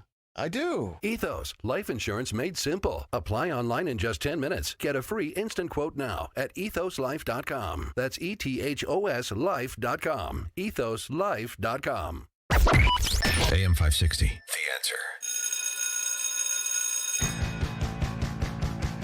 They got the beat, the campus beat, the campus beat. Yeah, the campus beat. Yeah, Dan and Sean from Elmwood Park in for Amy J this morning, and this one is going to hit you in your sweet spot, Sean. I don't know how to break this to you. Can't be good news then. Half of young Americans say college is too expensive and no longer necessary, but Sean's daughter is not one of them. Oh, it's so ridiculous, dude. In the spring of her senior year of high school, Malavika Vivek had 4 choices: Caltech, UC Berkeley, Carnegie Mellon, pretty good choices, or solutions architect at a software company, Avasoft. She had been working for the company part-time while at a magnet engineering-focused high school. Did you hear that? She was going to high school and working part-time. Kid must be a foreigner. When she was offered a full-time position, she couldn't pass up the opportunity. Miss Vivek saying, I definitely thought about going to college because those schools are really good, but in the end, I knew I would learn more discovering things on my own and working in the real world. Oh, is that nice? So maybe there is hope for this country to be found in Gen Z. She's only 19 years old. But TD Ameritrade did a study about Gen Z and their attitudes toward college as compared to older generations, surveying 3,000 U.S. teens and adults, 1,000 from each of the age cohorts, 15 to 21, millennials, 22 to 28, and parents, 30 to 60. 1 in 5 Gen Z and millennials say they may choose not to go to college. 20%, that's substantial. I offered my kid serious money to not go. And she turned it down. She decided to waste more money by going. So she's really just about burning through your cash. It's ridiculous. That's what she's focused on. And Dan, when you go through this process, you realize just how corrupt and incompetent it is. Because the idea that their student loans exist in the student's name is a disguise in itself. The parents, if they have parents, see, that's the key. If they have parents, the parents bear the liability. Well, right, because with the federal government taking over college loans, they're interested in guaranteeing that you can pay back the loan. And since they just want your daughter has no net worth, and you know what I love they about got to it? go to you. It's also them admitting that what they're wasting their time in for the next 4 years will really result in no ability to pay back the loan. Well, that's what I love about it. This is like, income share. This is why income share agreements and other alternative ways to finance kids' education and aligning interests between college and the students are becoming more and more popular, as is just an alternative path to post-secondary education. this going back to this survey, 89% of Gen Z, along with nearly 80% of young millennials, are considering an education path that looks different from a 4-year degree directly out of high school. That's up significantly from just a couple of years ago. So there are more options, obviously, online. There's the work option that some millennials, particularly talented ones who were working through high school, are talking about taking a gap year. It's very interesting. So the reckoning for these effete, elite institutions that are living off past reputations that no longer reflect their work product, it's coming. Oh, and I'll tell you this. It's a ridiculous system that really it advances on the failure of the economy, in my opinion. What I mean by that, when I graduated high school, everybody knew somebody making money. Everybody knew somebody that wanted to hire you. In my kid's defense, any of them making money legally? Yes, of course. Come on. But in my defense, my kid doesn't have that option. She really doesn't. You know, the Chicago Mercantile Exchange, Chicago Board of Trade, that was such a magnet for guys like me. It gave us true options, and it was an alternative to going to college. I was in college, and I'll never forget, I got a raise, and I'm thinking, I'm making more than the professor. What the hell am I doing wasting my time? That's why I dropped out. So I went to the Chicago Mercantile Exchange College, which also had a lot of benefits. Coming up at 8:08, Victoria's letting all her secrets out. We'll discuss with Libby Emmons from Quillette. Now we check the headlines with Mike Scott. Former Lake County Sheriff to run for the U.S. Senate. We'll tell you who. 3 teens charged with robbing another teen in Lake County or in Lake Forest. 2 CPD officers are hurt in a West Side crash being investigated. More Sears and more Kmart stores are closing. President Trump says he's strongly considering commuting Rod Blagojevich's sentence. The family of a murdered U of I scholar may never recover those remains. And Midway Airport ranked the worst busy airport in the United States. Cubs overnight add veteran catcher Jonathan Lucroy to their roster, and they hammer the A's. WIND Chicago News Time, 8 o'clock. What does the NRA think? I'm Dave Anthony, Fox News. President Trump wants to know amid the growing calls for stricter gun laws after the mass shootings in El Paso and Dayton, where he visited yesterday, meeting with survivors and first responders. We met with also the doctors, the nurses, the medical staff. They have done an incredible job. Fox's John Decker live at the White House. Fox News has confirmed that President Trump had a phone conversation with the NRA CEO, Wayne LaPierre, on Tuesday. The NRA has been reluctant to endorse legislation mandating tougher background checks for gun purchases. The president also pushing back on negative media coverage he received for his visit to Ohio and Texas, writing on Twitter, "My time spent in Dayton and El Paso with some of the greatest people on earth. Thank you for a job well done." And President Trump also tweeting the Democrats use racism, calling them truly disgusting. Dave? On John, Democratic presidential candidate Beto O'Rourke, while protesting in El Paso, went further, calling the president a white supremacist. Democratic frontrunner Joe Biden said in Iowa, "This president has fanned the flames of white supremacy in this nation." The president called that speech so boring. There's news on the accused gunman in the El Paso massacre. A family attorney says the suspect's mother called police in Allen, Texas weeks ago, worried about a new rifle he bought that police told her was legal. That attorney also saying reportedly that the mom was only seeking information about the gun and that the call wasn't prompted out of a concern over a threat. They also say she didn't identify herself or her son on the call. That's Fox's Jeff Paul in El Paso. In Southern California, a man's behind bars after a crime spree, a string of robberies over a couple of hours that led to stabbings. This is a heinous act. It's unfortunate that four people lost their lives. Garden Grove Police Lieutenant Carl Whitney, the suspect, was finally stopped after killing a security guard at a convenience store. This is Fox News.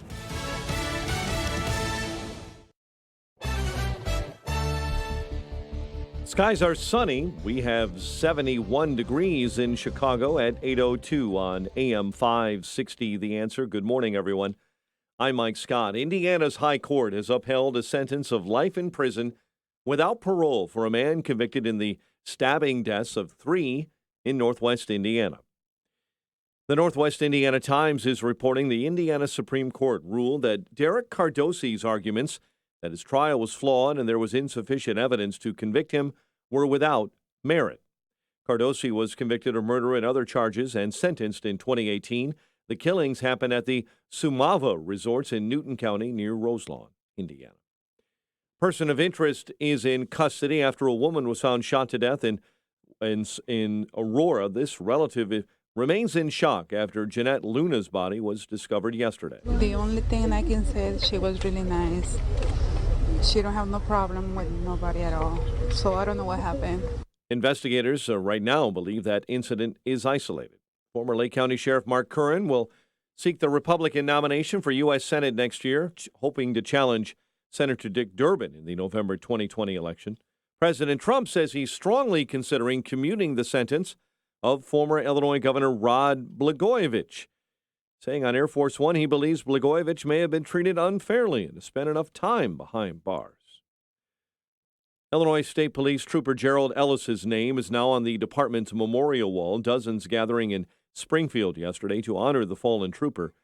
Ellis was killed earlier this year when he was hit by a driver going the wrong way down I-94. He may have been actually placing himself in harm's way, according to investigators, so others would not be hurt. Bears host the Panthers tonight, opening the preseason. Cubs beat the A's 10-1, and the White Sox top the Tigers 8-1 in Detroit. It's 8:04, time for the AM 560 Business Beat. And from the Fox Business Network, here's Ginny Casola. From the Fox Business Network, stock averages stabilized yesterday after wild swings attributed to concerns about the global economy, and futures are higher this morning. Roku appears to be one of the winners in the streaming wars. Roku makes operating systems that allow you to stream video on your TV and devices. Its earnings were stronger than expected in the spring quarter. It added 1.4 million active accounts in the period to 30.5 million. Though Roku lost money in the period, the loss is smaller than expected. Today is the day Burger King launches its plant-based Impossible Whopper nationwide. It'll be available at more than 7,000 locations. Burger King is doing what it calls an impossible taste test from today through September 1st. The Dow dropped 22 yesterday. NASDAQ was up 29. With the Fox Business Report, I'm Ginny Cosola. It's 8:05. A check of traffic and weather on the way next on AM 560. There are people who tell me that I've changed. The Joe Walsh Show. Joe, you become a rhino. Joe, you're no longer a conservative. Joe, you're trying to get an MSNBC gig. Pre-Trump used to be where you stood on the issues determined whether you were a conservative or a rhino. Post-Trump, it's where you stand on Trump. I get that. I haven't changed. I haven't changed on any issue. I call it like I see it, period. The Joe Walsh Show. Weeknights, starting at 5, right before Larry Elder at 7 on AM 560. The Answer. If you're a healthy, self-employed small business owner with income too high to qualify for an Obamacare subsidy, I have good news. Recent regulatory changes have created new, lower-priced health insurance options that are available to you right now. These policies include a nationwide PPO with access to Chicago's teaching hospitals like University of Chicago, Northwestern, Rush, and Lurie Children's Hospital. Did you know that a self-employed husband and wife team can purchase group health insurance that covers pre-existing conditions, even if they have no employees? Are you nearing the age of 65 and trying to figure out the Medicare maze? Call me. I can help. If you're tired of calling a bureaucrat at an 800 number to help you navigate Obamacare, then you need a local expert on your side. Your own health insurance mentor. See Stephen Tucker from healthinsurancementors.com as someone I know and trust. He's a 20-year licensed broker who's been educating our listeners for 7 years. Steve, how can our listeners get in touch with you? Thanks, Dan. They can visit healthinsurancementors.com or call me directly at 630-674-1551. All money managers might seem the same, but while some give their clients cookie-cutter portfolios, Fisher Investments tailors portfolios to your goals and needs. Some only call when they have something to sell. Fisher calls regularly, so you stay informed. And while some advisors are happy to earn commissions whether you do well or not, Fisher Investments fees are structured so we do better when you do better. In other words, we're on your side. Maybe that's why most of our clients come from other money managers. So if you're in or nearing retirement, talk with us and find out why investors are switching to and staying with Fisher Investments. Fisher Investments. Clearly better money management. Investments in securities involve the risk of loss. Visit us at FisherInvestments.com to find out what we can do for you. It is 8:07 in the AM 560 Traffic Center. The latest on the morning commute with Jim Talamonte. Northbound Veterans Memorial traffic is very heavy this morning from I-55 to Roosevelt Road and from the Army Trail Toll Plaza to 290. Eastbound Reagan tollway delays are 31 to Eola and Washington to Yackley. Inbound Eisenhower then has gotten heavy. It's an hour and 4 minutes, 390 to downtown, 46 minutes from Manheim. Outbound 55 minutes to 390. Eden's 19 minutes Lake Cook to the junction, outbound 33. Kennedy, 38 minutes, O'Hare to downtown. It's heavier in the express. Stevenson from 355 to Lakeshore Drive is an hour and 2 minutes. Ryan runs 32 minutes, 95th to downtown. Bishopport heavy at 37 minutes, 80-94 to the merge. I-57 to 17 minutes. It's traffic. I'm Jim Talamonte on AM 560 The Answer. Chicago's Morning Answer continues next. Your official Chicagoland weather forecast from the 1 Hour Heating and Air Conditioning Weather Center and our meteorologist, Steve Williams. Sunshine and a few patchy clouds today, high near 84. It'll be a clear night tonight, low 60. Tomorrow, nice day, lots of sun, high 81. A blend of sun and clouds on Saturday, showers by night, the high 84. I'm Steve Williams on AM 560, The Answer. 72 at O'Hare. Next news at 8:30. Chicago's Morning Answer with Dan and Amy continues next on AM 560, The Answer. This is Chicago's Morning Answer with Dan Proft and Amy Jacobson on AM 560, The Answer.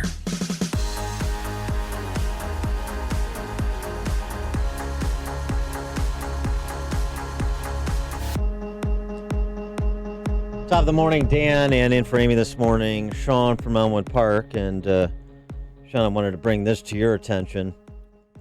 Victoria has another secret that she's disclosed. Karl Rove?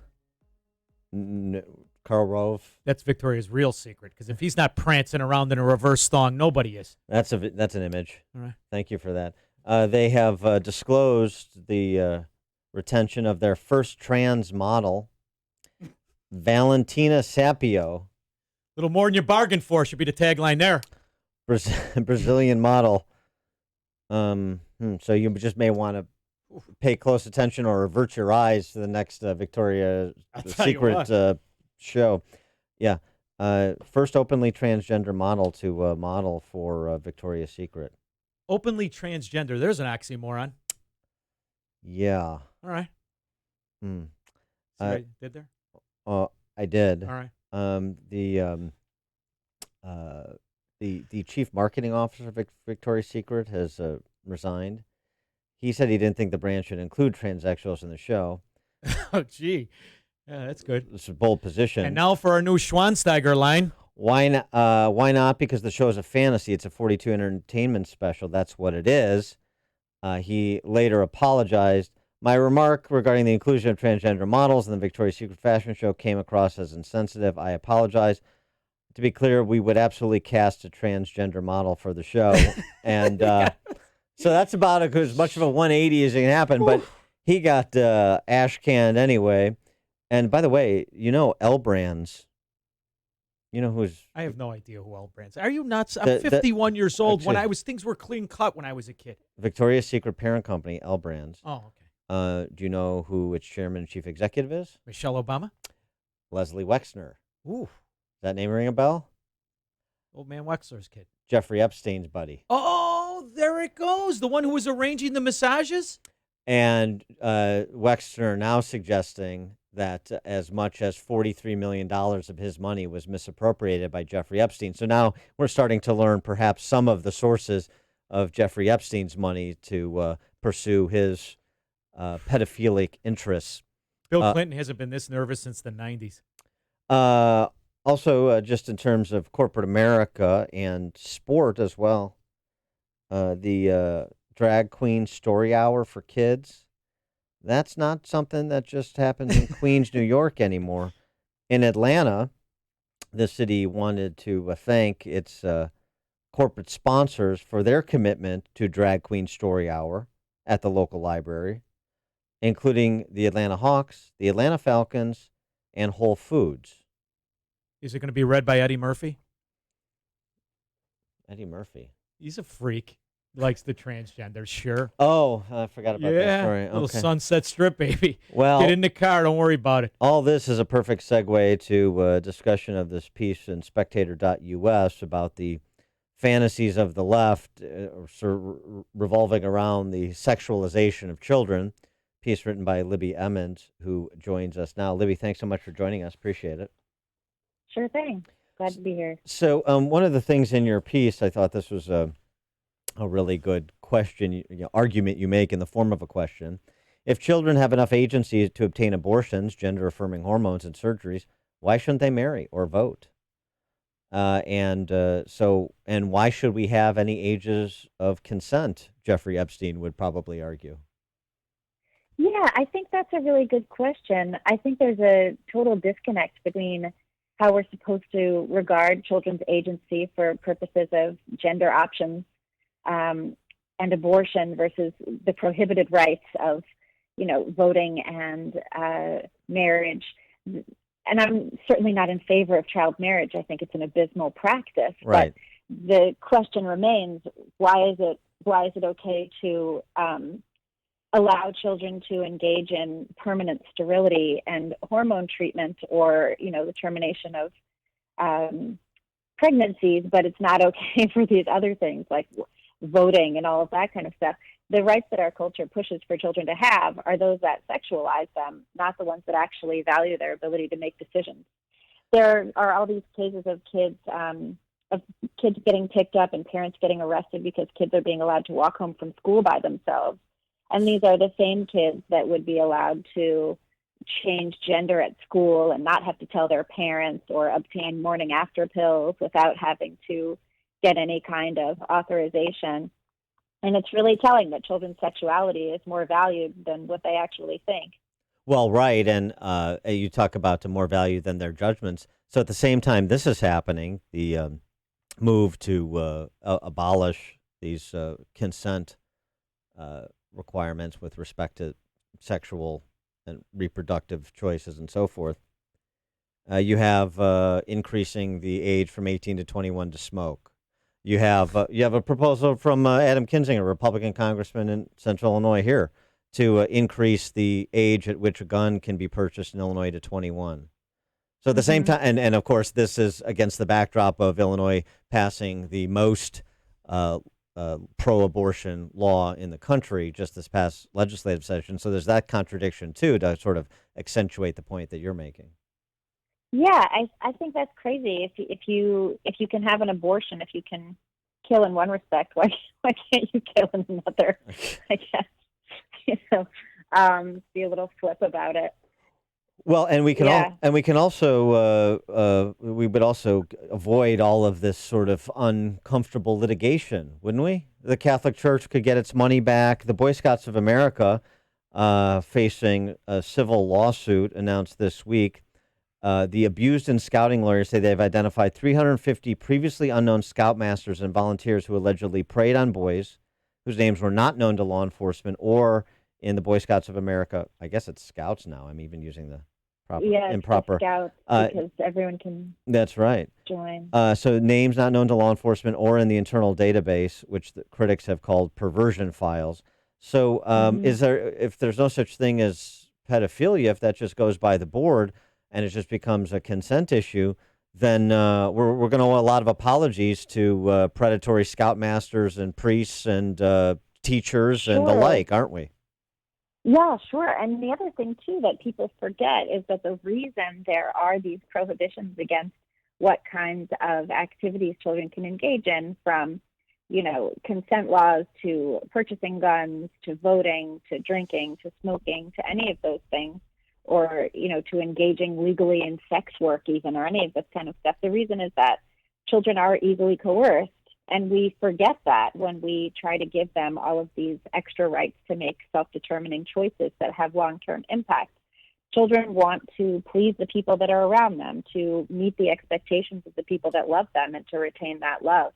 And when we give them the option to do that in a way that is harmful to them. We're just opening the door to predators. And we're getting a totally mixed message from our media that values, the sexualization of children on television. And even with there was that whole story about the young boy who's a drag queen at 11 years old. What kind of lunacy is that? He's going to be walking around thinking he's spectacular because everyone tells him so, not realizing until he's much older that what's going on is that he's being preyed upon. I know a lot of girls when I was in high school who were, dating older men. So here's these 15, 16-year-old girls going out with guys in their late 20s or early 30s. And it's only until they're in their late 20s and early 30s and they realize, like, oh, these guys were nasty. Why do I want to go out with them? And it's because it's an older authority figure who appears to care for you. Yeah, we just call those Mormons. Now, I want your prediction on some things, all right? Because at the same time this is happening to our society, at the exact same time, the state's role against the parents, the state's role inside your walls of your house has grown to a level where, I'm an old man. My daughters are 18 and 16. But it was 10 years ago when they came home from school and said, my teacher said I have rights, and Dad, if you yell at me or you mean to me or you spank me, I'll call DCFS. So I watched that happen at the simultaneous time as the people who are influencing our kids have lost all sense of morality. How does it end, Libby? Do I have any hope, or am I just going to be a bitter old man at Panera yelling at the girl who gave me cold soup? I'm pretty sure you're going to end up yelling about the cold soup. But I do think that you're right about the situation where, like, there was a situation in New York, a mom left her 3 kids at home to take care of each other. I think the oldest was 10. The neighbor found out that the 10-year-old was watching a 3-year-old. The mom was gone for 20 minutes to the market, and all her kids got taken away. That's not better for the mom. It's not better for the kids. And it's certainly not great to drag your 3 kids down to the corner store when all you need is some bread and milk. It is ridiculous, and there is a division coming between children and parents, and it is being pushed by the state, and it's being pushed with these kinds of laws that open up children to be influenced by all kinds of forces that are not the parents. And what the state forgets with these kinds of laws is that parents and kids need to rely on each other 100% in order to protect those kids' lives. That's what parents are doing. We're keeping these kids alive until they can be adults on their own. And to get in the way of that, I think it's harmful for society as well as for the kids. And it also forgets that most parents don't suck that bad. You know what I mean? Like, all parents are weird because all people are weird, but like most parents pretty much just love their kids and are trying to do the right thing for them. The amount of parents that are intentionally malicious and abusive, I don't think are as numerous as the ones who aren't like that. With respect to following the logic of laws in this area, consent laws with respect to various things, the trouble there, following the left's logic, I'm having trouble following it culturally as well. I'm speaking specifically of the Me Too movement, where we're arguing that women are being manipulated in situations where the power relationship is such that they're in a subordinate position professionally, and that has to end. So grown women can be manipulated, can be overpowered, sort of culturally, in work situations and professional situations by men, and that has to end. But a 12-year-old girl can make her own choices in this realm in terms of whether or not she wants to go over to Jeffrey Epstein's house. Yeah, that's pretty disturbing. I think that the evidence that women in subordinate positions have been able to be manipulated or taken advantage of is probably there. I think that that's, been true. And I think that was probably true in the 20th century as well. Women are attaining more, equality in society just in terms of what it's perceived that women are capable of doing. And that's a great change. And I think that's positive. I think we had that with, women astronauts as well, which was certainly a while ago that we had that. And I do think the Me Too movement, while I'm sure that there are plenty of cases within it that were, detrimental and obviously abusive, I think that it's also possible that it could be misused by women who have much more shrewd and calculating intentions. So it's a toss-up. Does that mean that the whole thing is bunk? No, but it would deny women their agency and ability to make choices to say that, there aren't people who would be willing to take advantage of this for, a career advancement of some kind, or even just increase in notoriety. I think both things are true. She is Libby Emmons. She's a contributor to Spectator USA, Quillette, and The Federalist. I'll tweet out her latest piece, Pedophiles, Politics, and the Fantasies of the Left. Libby, thanks so much for joining us. Appreciate it. Thank you. Thanks. She joined us on the Turnkey.Pro answer line. Listen to Dan and Amy on your smartphone. Download the AM 560 mobile app today at 560theanswer.com/mobile. Hey guys, Ken here from Income Store. I needed to take a minute just to brag on our almost 200 amazing employees. In 2009, we changed our tagline to, "We can grow any business in any industry at any time." The world trusted us and helped us become a 5-time Inc. 5000 honoree. Our 200 employees have done two major things at the same time. We manage 1,800 money-making websites and over 260 e-commerce sites for our client partners across the globe. 34% of Americans visited one of these assets last year. But at the same time, these amazing employees have stopped their life every single week and recorded videos and podcasts of exactly how we grow these digital assets. If you're looking to figure out how we do it, just go to door number 1. It's free. You can study thousands of hours of material on how to grow your business. If you have money but no time, go to door number 2. It's a bit pricey, but our managed services are absolutely incredible.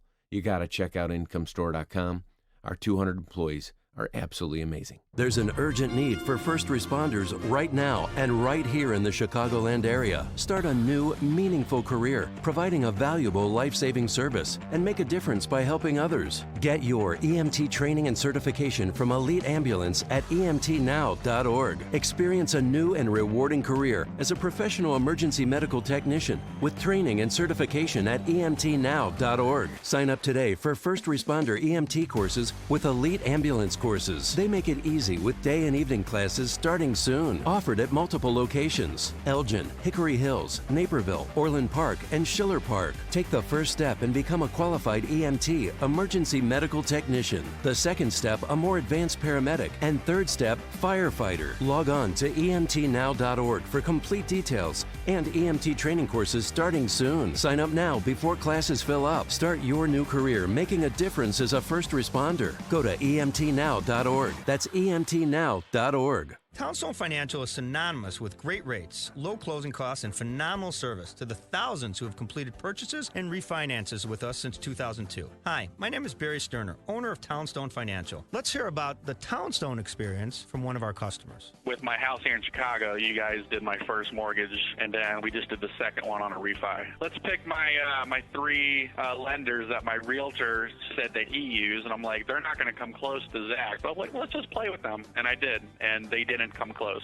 Yeah, they're like, yeah, we can't match that. That's fact. You can't compete with Townstone. Remember, nobody values your business more than Townstone Financial, and I'm always available to answer your questions. Call me now at 312-896-2110. That's 312-896-2110, or go to townstone.com. That's TOWNSTONE.com. Townstone Financial is licensed in Indiana, Michigan, Wisconsin, Florida. NMLS 136639. www.nmlsconsumeraccess.org. Equal housing lender.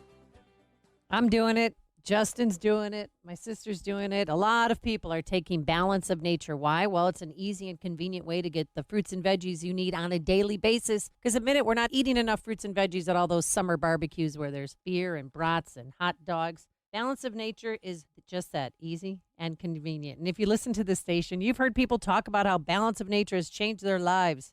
And it could do the same for you. So start living a healthier life today by taking Balance of Nature. Experience the difference for yourself. For a limited time, all new preferred customers will receive an additional 30% discount and free shipping on your first Balance of Nature order. You will also receive an extra $10 off on any additional set of fruits and veggies that you purchase. This summer special offer will expire soon, so do not wait. Call 800-246-8751 or go to balanceofnature.com. Use discount code Chicago. AM 560, The Answer.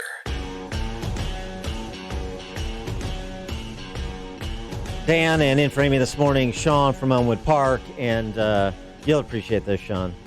I went to a dinner last night for an 81-year-old gentleman. It was effectively his bachelor party.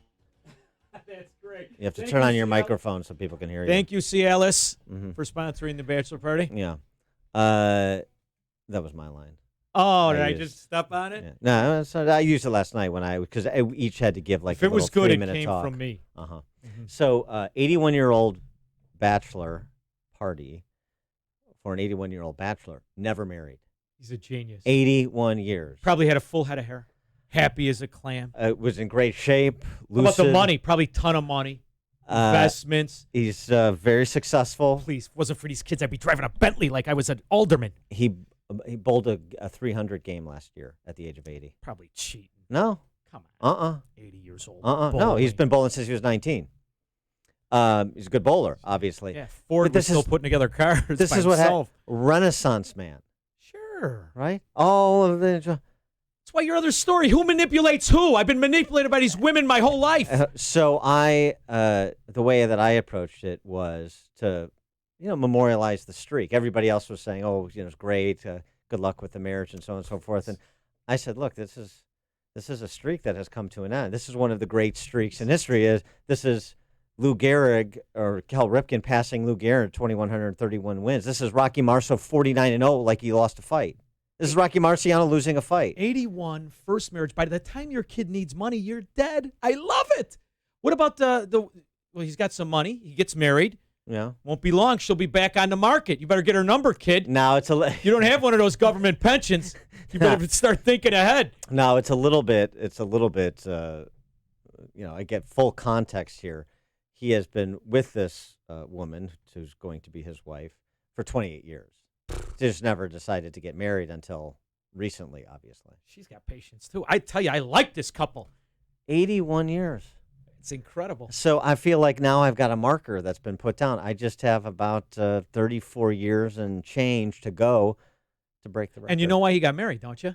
Probably couldn't find a clicker. Probably started to forget where he put his keys. Start to forget stuff. Now you need an assistant. Well, it's funny. You talk about, he's up there in age, and that was the piece of advice I gave him. Not that I have any advice to give from personal experience, but that my dad gave me where I ever get married. And the advice was, you want to know how to remember your wedding anniversary? How? Forget it once. There you go. Bingo. Coming up at 8:38, Hollywood's new offerings inadvertently helping Trump's reelection chances. We'll discuss The Hunt. But now we check the headlines with Mike Scott. April 19th. April 19th.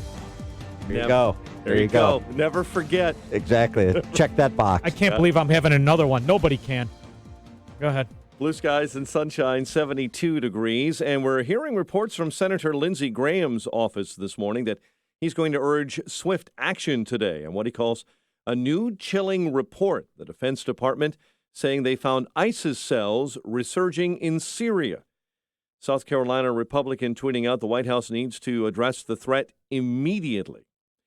President Trump back in Washington this morning after meeting with survivors of mass shootings in El Paso and Dayton, Ohio. And I think we can bring up background checks like we've never had before.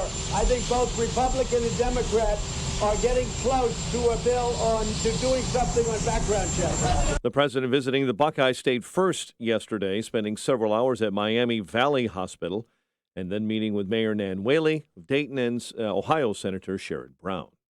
Former Vice President Joe Biden going after the president's rhetoric. Trump's anger, hate, and divisiveness, pitting Americans against one another, preying on our divisions, and doing nothing about the endemic and the epidemic of guns. Biden was in Iowa yesterday saying Trump has a toxic tongue. Police in Southern California say 4 are dead after a man went on a stabbing spree. Numerous people were also injured in what police describe a string of robberies at several locations. President Trump says he's strongly considering commuting the sentence of former Illinois Governor Rod Blagojevich. On Air Force One last night, the president said he believes Blagojevich was treated unfairly and has spent enough time, 7 years, behind bars. America's best busy airport is in San Diego, according to new rankings published by The Points Guy. It's a website that credits San Diego International for its good restaurants and close proximity to downtown. At the bottom of that list, Chicago's Midway Airport, which the site's editors called, quote, the bus depot of American airports, end quote. Bears host the Panthers tonight, opening the NFL preseason. Cubs pound the A's while the White Sox trounce the Tigers. The news, a service of LifeLock with Norton. If the recent data breach has exposed your personal information, don't wait to get help. In case the info is used to steal your identity, get LifeLock with Norton and help protect your identity and devices. Join at LifeLock.com, promo code RISK. Save 10% on your first year. 8:33 and a check of traffic and weather on the way next on AM 560. Mike Gallagher is thinking about moving again. There has become this narrative that in the state of Minnesota, Mike Lindell, the MyPillow guy, is going to challenge Ilhan Omar for the congressional race when she is up for re-election. Holy cow. Boy, I may have to move to Minnesota just to become a resident so I can vote for him. The Mike Gallagher Show. Weekdays at 9, right before Dennis Prager at 11 on AM 560. The Answer. Hey, Craig and Leslie here from In the Know. I love to barbecue, but there's nothing worse than running out of propane in the midst of cooking. It's all about being prepared, and that's how we look at your retirement planning. Absolutely. That's why our whole team at Wealth Management Group is fired up about helping you be ready. Tune in each week as we discuss practical ways to be ready for your retirement. Find us at investwithwmg.com and pick Wealth Management Group to be your +1 this summer. Listen to In the Know Sunday mornings at 10, right here on AM 560, The Answer. Is your old AC a clunker? Does it clunk, leak, or make weird noises? Could be it's on its way out. Luckily, the highly trained techs at your local 1 Hour Heating and Air Conditioning will replace your AC with new top-tier equipment. And isn't that what you want to hear? Right now, get big savings on a complete cooling system. Call 855-1-HOUR. Your comfort is just a call away. Call 1 Hour. Terms and conditions may apply. Call for details. Independently owned and operated. Licensed in the respective state or county. Did you miss the open enrollment this year? I can help you purchase a PPO health insurance plan at any time that eliminates the mandatory maternity coverage. This is Tom Marabali, your health insurance advocate and independent producer for Blue Cross Blue Shield of Illinois and other carriers. If you're over 50 and are covered by the Affordable Care Act, you're paying for maternity coverage every month whether you want it or not. In Chicago, the least expensive PPO health insurance plan under the ACA will cost $572 per month with a total out-of-pocket cost of $7,900 before your bills are paid at 100%. I can show you how to eliminate the mandatory maternity coverage and lower your monthly premium to $278 per month with a total out-of-pocket cost of $2,500 before your bills are paid at 100%. That's a savings of $294 a month and over $5,000 with my lower deductible. For a free quote and to see if you qualify, call me, Tom Marabali, at 630-863-3477. That's 630-863-3477. It is 8:36 in the AM 560 Traffic Center. Up-to-date notes on your commute with Jim Talamonte. On Chicago's west side, CTA Blue Line trains are standing at Pulaski due to an unauthorized person on the tracks. Tri-State Tollway southbound traffic slow Atkinson to Deerfield Road and 190 to Irving Park.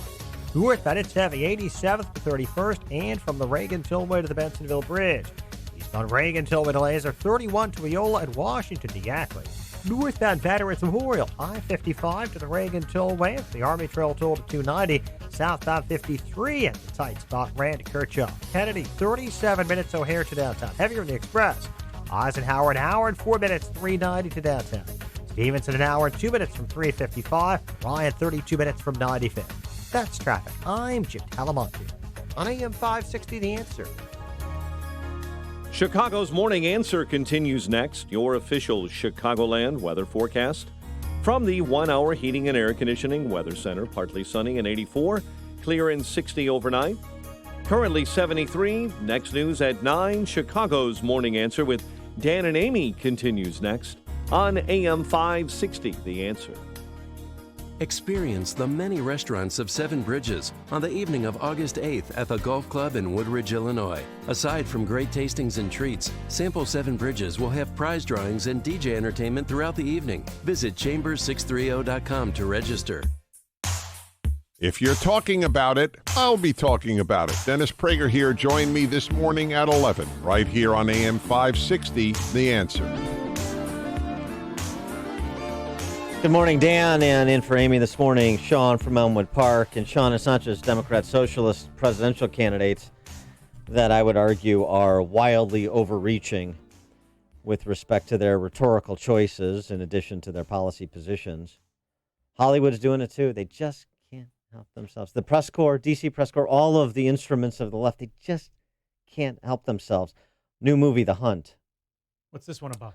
Universal Pictures thriller set to open end of September. Is it Harvey Weinstein on the hunt for new talent? No. All right. Did anyone see what our rat effer in chief just did? One character asks early in the screenplay. At least the hunt's coming up, responds another character. Nothing better than going out to the manor and slaughtering a dozen deplorables. The Hunt stars Betty Gilpin from Glow and Hilary Swank. Really? I like Hilary Swank. So what? $1 Million Baby. Sure. That Netflix movie, I Am Mother, was pretty good. Yeah. With her in it. She's obviously a radical, self-loathing rat. It features guns blazing along with ultra-violent killings as the elites pick off their prey. Wealthy liberals stalking MAGA types. Don't you... the irony is so rich, I almost can't handle it. When I heard The Rock and all these guys come out against gun violence, are you kidding me? I've seen this guy's movies. Aside for the one with the big gorillas chasing around New York, they're all about killing and violence and mayhem. Yet these are you guys have gone too far now. The script for The Hunt, this is from the Hollywood Reporter, features the red state characters wearing trucker hats and cowboy shirts, one bragging about owning 7 guns because it's his constitutional right. The blue state characters, some equally adept with firearms, explain they picked their targets because they express anti-choice positions or use the N-word on Twitter. War is war, says one character, after shoving a stiletto heel through the eye of a denim-clad hillbilly. Yeah, well, they better hope it's a movie, because if that stuff ever really goes sideways, what do you think these Democrats stand a chance? Well, I mean, again, as we talked earlier in the show about the Angelo Codavia piece in amgreatness.com, the coming civil war, I'm not as pessimistic as he is, and neither was Rusty Reno, who we spoke with about that. I think the political reckoning will continue. That started in 2016. I think it will continue through 2020. But is J.B. Pritzker going to beat me up with his second button that turns every shirt into a turtleneck? Is he going to kick my derriere? Well, here's the thing about this movie. You know what it strikes me? Gosh, how lazy and lacking in creativity. You're going to do this dumb caricature of Trump supporters. You're going to provide some sort of, I don't know, justification or artistic. Have artistic fun at the expense of the quote-unquote deplorables? Well, that's who revolted against you for this very reason. Wouldn't you try to come at it in a way that's less obvious, less on the nose? Well, there's another thing going on here. There is a talent vacuum. You know, this is, if you look at the movies and the genre and the arenas in which they covered, prior to 20 years ago, there was new stuff going on. The last 20 years have been remake after remake after remake of what was a success before. So the reality is these kids that are producing this new Hollywood think tank, they're not half of what they were in the 50s and 60s and 70s. They're not half. Don't tell me you didn't watch the 30-year anniversary of Beverly Hills 90210 and the relaunch of that. No, I'm before that. See, when I was a kid, like guys like you flipping around in your pants on the cardboard break dancing, in your parachute pants. Right, yeah. That was feminine by the time, for me. It was you guys look ridiculous. You didn't watch what did you watch growing up if it wasn't Beverly Hills 90210? I watched The $6 Million Man. I watched Charlie's Angels. Oh, Farrah Fawcett, may you rest in peace, goddess. That was my era. I think We caught a little bit. Yell of, louder. I think she can hear you. But there was nothing like Farrah Fawcett. I caught a little bit of Three's Company. Chrissy Snow survives cancer. I saw that. Yeah, I saw that. But the whole thing with the plastic pants and cardboard—that's your generation, punk. Another offering from Hollywood. We mentioned Monica Lewinsky is being brought on to produce another series for Netflix on the Clinton impeachment, American Crime Story. Glad to see she bounced back. That same producer of that same series is also producing The Politician, starring Gwyneth Paltrow and Jessica Lange, that also airs in September. Paltrow plays a rich housewife who, in the first episode, assuages her son's fear of getting turned down by Harvard by hinting that she and his father bought his brother's way in. And then in the first step in his, according to Murphy, his meticulously plotted journey to the White House, it's this is the first step, it's wealthy people behaving badly, and so it's all about taking on white privilege and the Trump administration and so forth. You know what would make I would love, and I'm serious about this, you know what would make a great movie? A movie on the Clinton Foundation. I think that is by far a very, very interesting, mob movie. You mean like how they turned around Haiti, how the Clinton Foundation turned around Haiti? Dan, what no one talks about, you would think that one of these media outlets would pick it up. Well, why is no one giving them money anymore? If they were such a phenomenal organization, what happened to all the money and the speeches for $500,000? What, did they just go away? Or were they buying political favor? It's a real mystery. Yeah, that's a great question. Actually, a good documentary would be, remember Brett Baer did an hour special, which was effectively a documentary on Peter Schweitzer's book, Clinton Cash. Yeah. It'd be great if somebody picked up the Secret Empires book that we've talked to them about on this show, that I know you've talked about, and did I don't know, maybe a series just focusing on one family at a time. I have no problem with that. The dailies will take That'd be at great. least a 4-hour part. Did you read about the dailies in that book? It's amazing. They're an amazing. But we have so many amazingly accomplished political families. Phenomenal. In the state. Very, very The shrewd. dailies, a mob story. Ron and Sycamore, you're on Chicago's Morning Answer. Yeah, hi, Dan and Sean. Hi. Sean, you're right about no great movies being made in the past 20 years. I want to let you guys know that the 40th anniversary of Apocalypse Now will be shown on IMAX on August the 15th. Okay. All right. Really? Thanks for the call, Ron. That's a great movie. Yeah. You know what else I liked? Is There's Easy a re- Rider. I loved Easy Rider, the movie. It was stupid, but I loved it. You know what happened to Peter Fonda?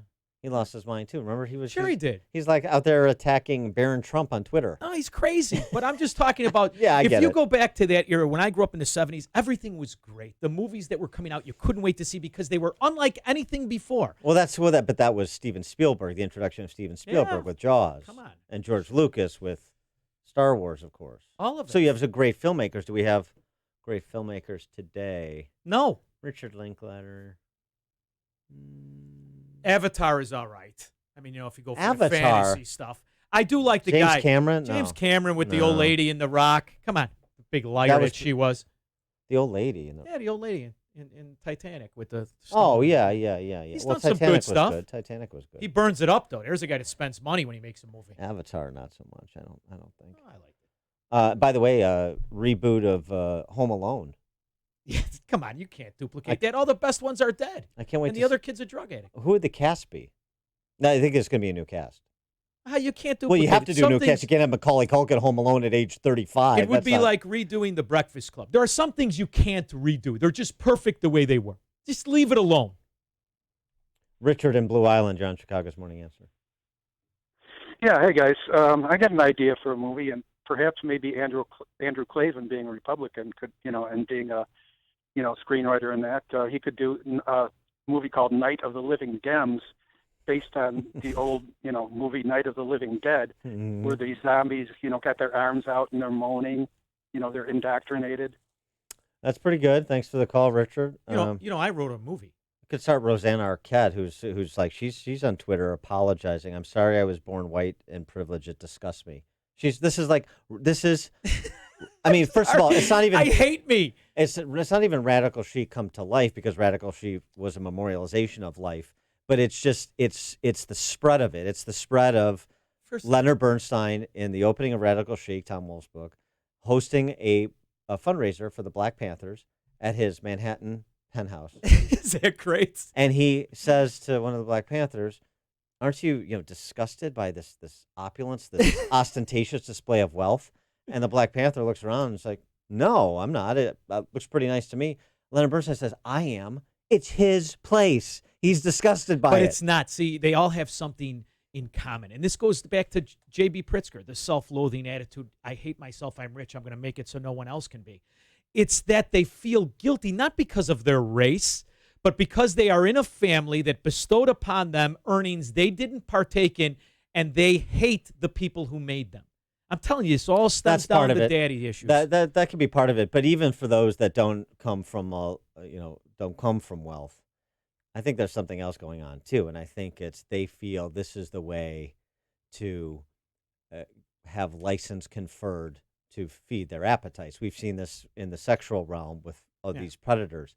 If I'm a liberal and I make homage to the downtrodden, to the less fortunate, if I host fundraisers, if I serve on a couple of boards, then I have the license to behave like a barbarian. If I do, go with the prevailing Marxism in all these cultural elite circles, then I can behave like a thug, and it's about license too. But if Rosanna Arquette, the most useless of all the Arquettes, you would never know her name. No, I think David is more useless. Okay, but you would never know her name if she were not born to the Arquette family. So for her to say she's privileged because she's white, I don't think so, honey. You could have been white and any other last name, no one would know. You'd just be in the way at Walgreens. Just get out of the way, you old bag. Well, and Patricia Arquette's such a great actress. She's another left-wing crank in Hollywood. I guess you just have to suspend that. But the choices in terms of the stories they're telling, like this Hunt thing, I hope it comes out, and I hope everybody goes to see it. You know what else too, Dan? There's anybody could be an actor. You know what the Hunt is? Yeah. The Hunt is like it's ridiculous. No, it's a Trump get out the vote program. Sure. That's what it's going to serve as. They don't understand. They keep doing it. Don in Downers Grove. Hey, how you doing? I read what you read, Dan, and so I decided to go to IMDb and check it out and see who's in it, so I can never watch them again. But I watched the trailer, and I got to tell you, I'm holding a little bit of hope because it looks like one of the women looks like that she's a ex-military babe. And it looks like the Hunt people start kicking ass on the they get a hold of some weapons and start doing some serious damage to them. So I'm hoping that's the way it turns out. Yeah. Okay. Thanks for the call. Listen, but even if there is the twist, it still serves the Trump narrative. It's the deplorables revolting against the wealthy elites. And the other thing, the ex-military babe, there's like 0.01% of them that don't look like Teamster plumbers.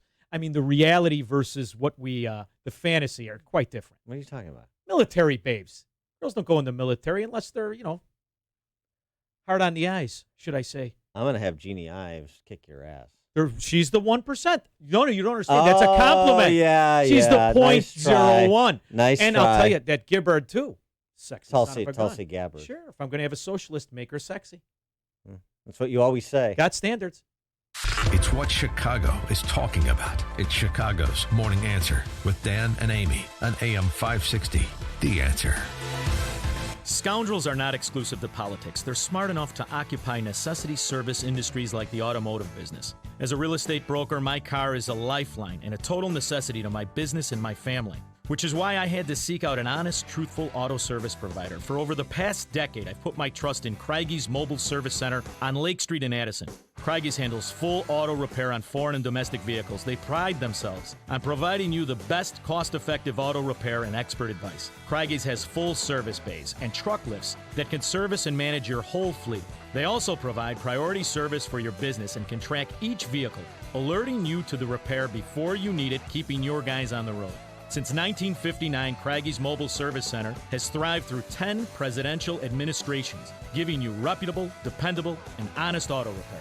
Do yourself a favor. Just go into Craigies on Lake Street in Addison. See my guy Vic. He'll set you up. Tell him Sean from Elmwood Park sent you. I approve of this message. Signature Bank is Chicago's fastest growing independently owned business bank. It's a bank where relationships still matter. Signature Bank knows your name and your story. I'm Dan Proft, and I know this because Signature Bank is my business bank. I'm Jim Durkin, founding partner of the Martech Group, a global market research firm based in Chicago since 1985 and a longtime customer of Signature Bank. When our business moved to our current Loop location, I recall seeing Mick O'Rourke and his two business partners, Brian Duncan and Kevin Bastuga, laying the foundation for Signature Bank. When Signature opened its doors in 2006, I was proud to move our accounts there and become a shareholder. Being in the consulting business, the Martech Group has a keen understanding of the value of relationships, trust, and attentiveness.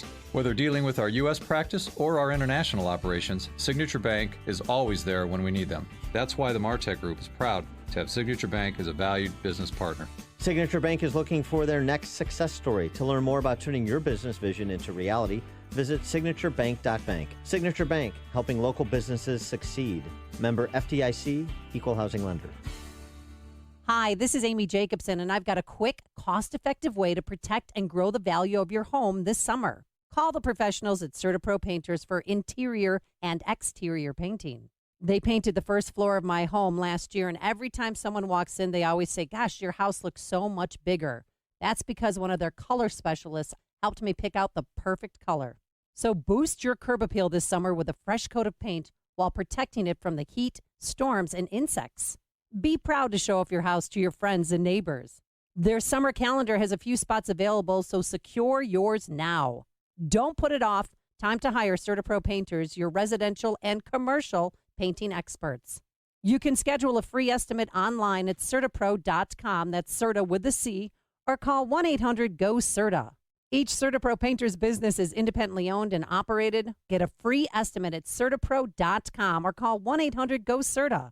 CertaPro Painters, we do painting, you do life. How would you like to make an extra $1,200 to $7,800 monthly safely investing in real estate tax lien certificates? Hi, I'm Sean Higgins, co-founder of USTLA, and for over 20 years, I've been investing in tax lien certificates, making 16 to 25% secured fixed returns while acquiring highly discounted properties mortgage-free. Now, I will show you how in my new 50-page revealing report called Proof, why tax lien certificates are the superior vehicle for your financial success. In my report, you'll learn where to find tax lien certificates, how to safely earn 16 to 25% secured fixed returns, and how to acquire valuable real estate at huge discounts mortgage-free. Now, for a limited time, I'll give anyone that calls a free copy of this powerful new report. Call 800-219-9172 now to get Sean's free report. Call 800-219-9172 in the next 30 minutes, and Sean will give you 2 free tickets to his live training coming to the Chicago area, a $300 value. Call 800-219-9172. That's 800-219-9172 for your free report now. Vein Clinics of America wants to know, when's the last time you felt comfortable in your own skin? Are you kidding me? I haven't worn shorts in years. Every summer, I'm the only guy on the beach wearing long pants. Wearing slacks to hide my compression hose sure doesn't make me feel any younger. Listen, you're not alone. Many men and women are embarrassed about their bulging varicose and spider veins, not to mention the pain and how uncomfortable they make you feel. I would get home from work and my legs were swollen and throbbing. Why deal with this any longer? Let Vein Clinics of America help you discover healthy, better-looking legs. For over 35 years, Vein Clinics of America has been the leading expert in the minimally invasive treatment of vein disease. Imagine wearing a swimsuit or shorts with confidence and getting back to normal activities. It's time to feel comfortable in your own skin again. VCA accepts most major insurance plans. Call now to see if you qualify for a free consultation. Call 800-891-4900. 800-891-4900. That's 800-891-4900. Balance of Nature, changing the world one life at a time. I've been holding off on buying vitamins because I figure, you know what, all the vitamins I need are going to be in the fruits and vegetable supplements. I'm not going to bore you to tears with recanting all my health issues and what have you, but I will tell you this, there's already improvement, and it's a really amazing transition. It's really nice to get hooked up with an organization of people that understand where real health comes from. This will make a great commercial, I'm telling you. Yeah. Experience the Balance of Nature difference for yourself. For a limited time, all new preferred customers will receive an additional 30% discount and free shipping on your first Balance of Nature order. You will also receive an extra $10 off on any additional set of fruits and veggies you purchase. This summer special will expire, so don't wait. Call 800-2468-751 or go to balanceofnature.com and use discount code Chicago. AM 560. The Answer. It's time for Animal Stories with Uncle Dan and Little Amy.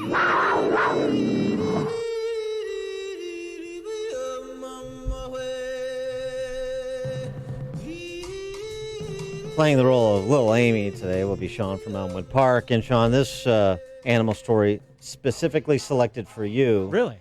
Because I know that your dog Mo is waiting for a call from the governor. Oh, I want him off death row. He is hanging in there, boy. I'll tell you what.